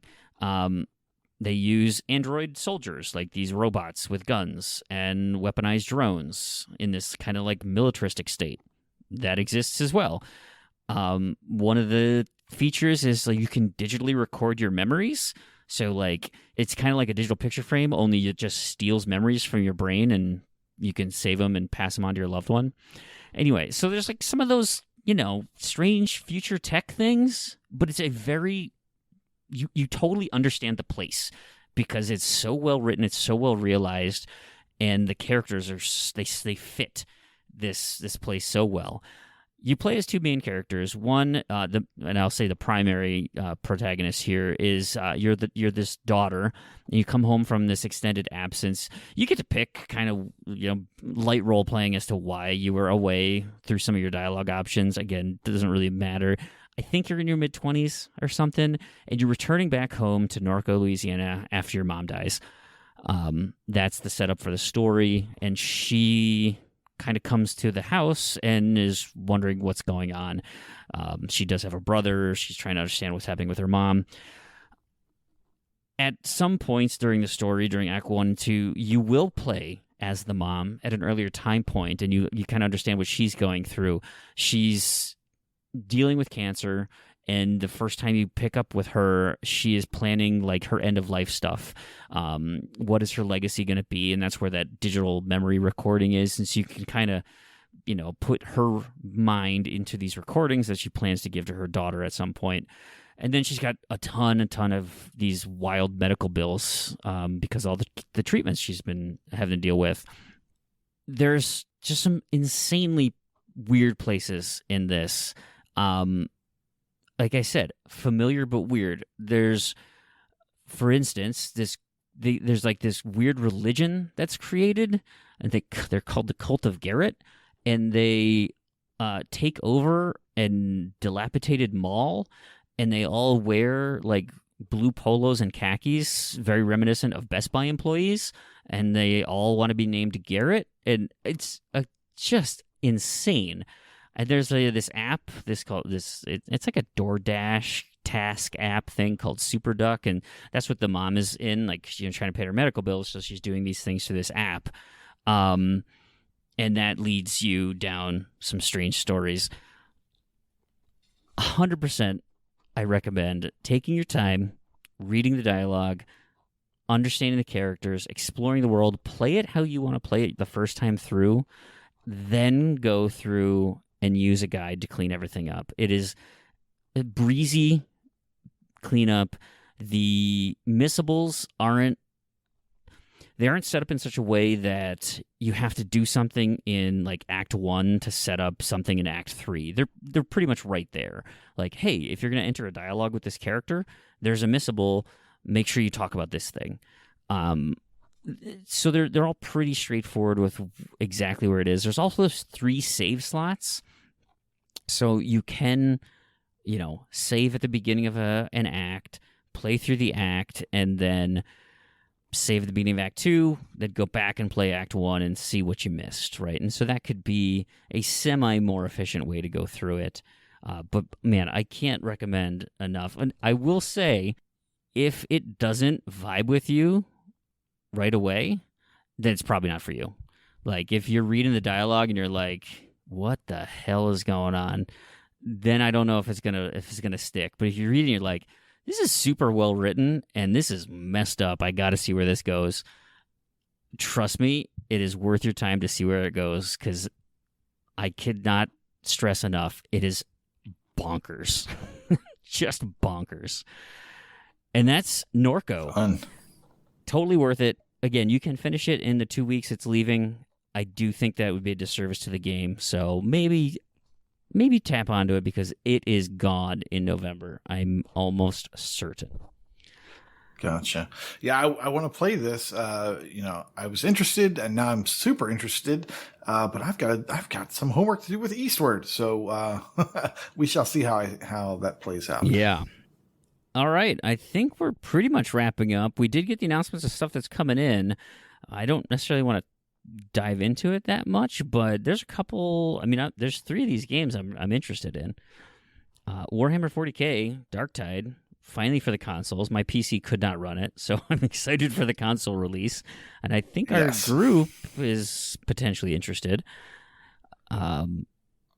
Also, half of us, at least half of us. Okay, are. So 2 of us, great. That goes with From Space as well.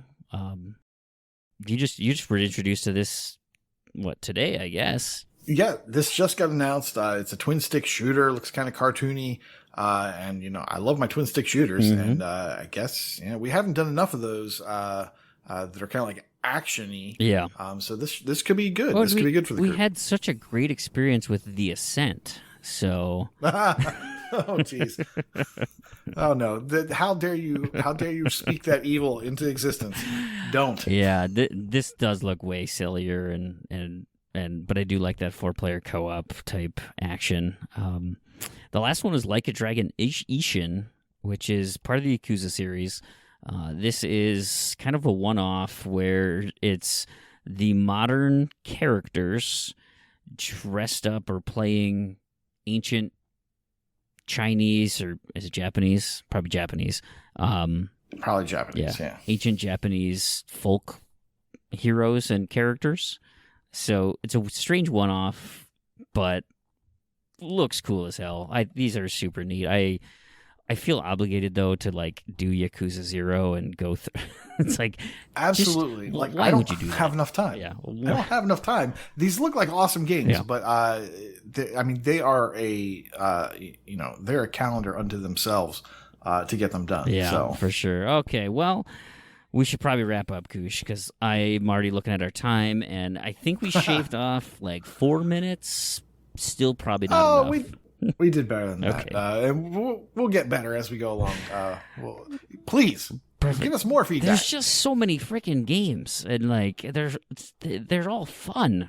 These games are Game fun. Pass is insane, especially this time in a year from now. Is going to be brutal because all the stuff that just got added is so cool. And if they all go out at the same time, it's just going to be a Sophie's choice of getting it done. If you can't get it done now or in the next 12 months,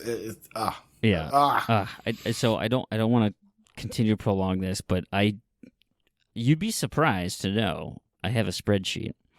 And what I'm doing on my spreadsheet is I'm tracking the games that leave Game Pass. Not only am I doing all the Game Pass stuff for this, right, the data, but I'm tracking my own personal interests in it. And so each month, we lose 10 to 15 games or whatever. And I have these columns of games I don't care about, games I completed early, games that I completed before they left the service, games that I've missed, and games that I went out and bought. And so of the 106 games so far that have left in 2023, 61 of them I didn't care about. 20 of them I finished in the 2-week window, and 7 of them I already finished ahead of time. So that's 27 games that I didn't have to pay for, pay separate for. And I'm looking at this to justify that, yes, my money is spent well, but then I'm looking at these 8 that I actually went out and bought, and these 14 that I missed and feel like I want. They're on my wish list to buy.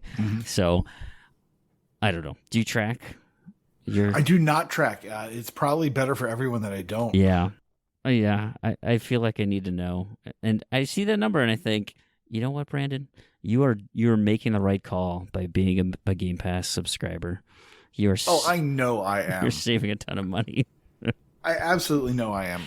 And just like the cool stuff, because you know me, I like to play the indie things, and a lot of the really cool ones come to Game Pass. So no brainer. Absolutely. Okay. With that, I think that ends our what the hell day is it? Early October, episode 2, Game Passible. Thank you so much for listening, having some fun with us. Again, continue with the feedback. We love hearing from you. If you got any call-outs on the service you want us to look at or do whatever, Koosh and I tend to have kind of similar game preferences, so... Oh, yeah. There's overlap. Yeah. Apologies in advance for not diving deep into Farm Simulator 2022, but... Maybe next time. Maybe next time. Maybe if there's a clamoring for it. Okay, with that, Koosh, anything else that I missed? No, we got it. Got it. Wrap it up. All right, guys. Have a good one. We'll catch you in a fortnight. Alrighty. Bye.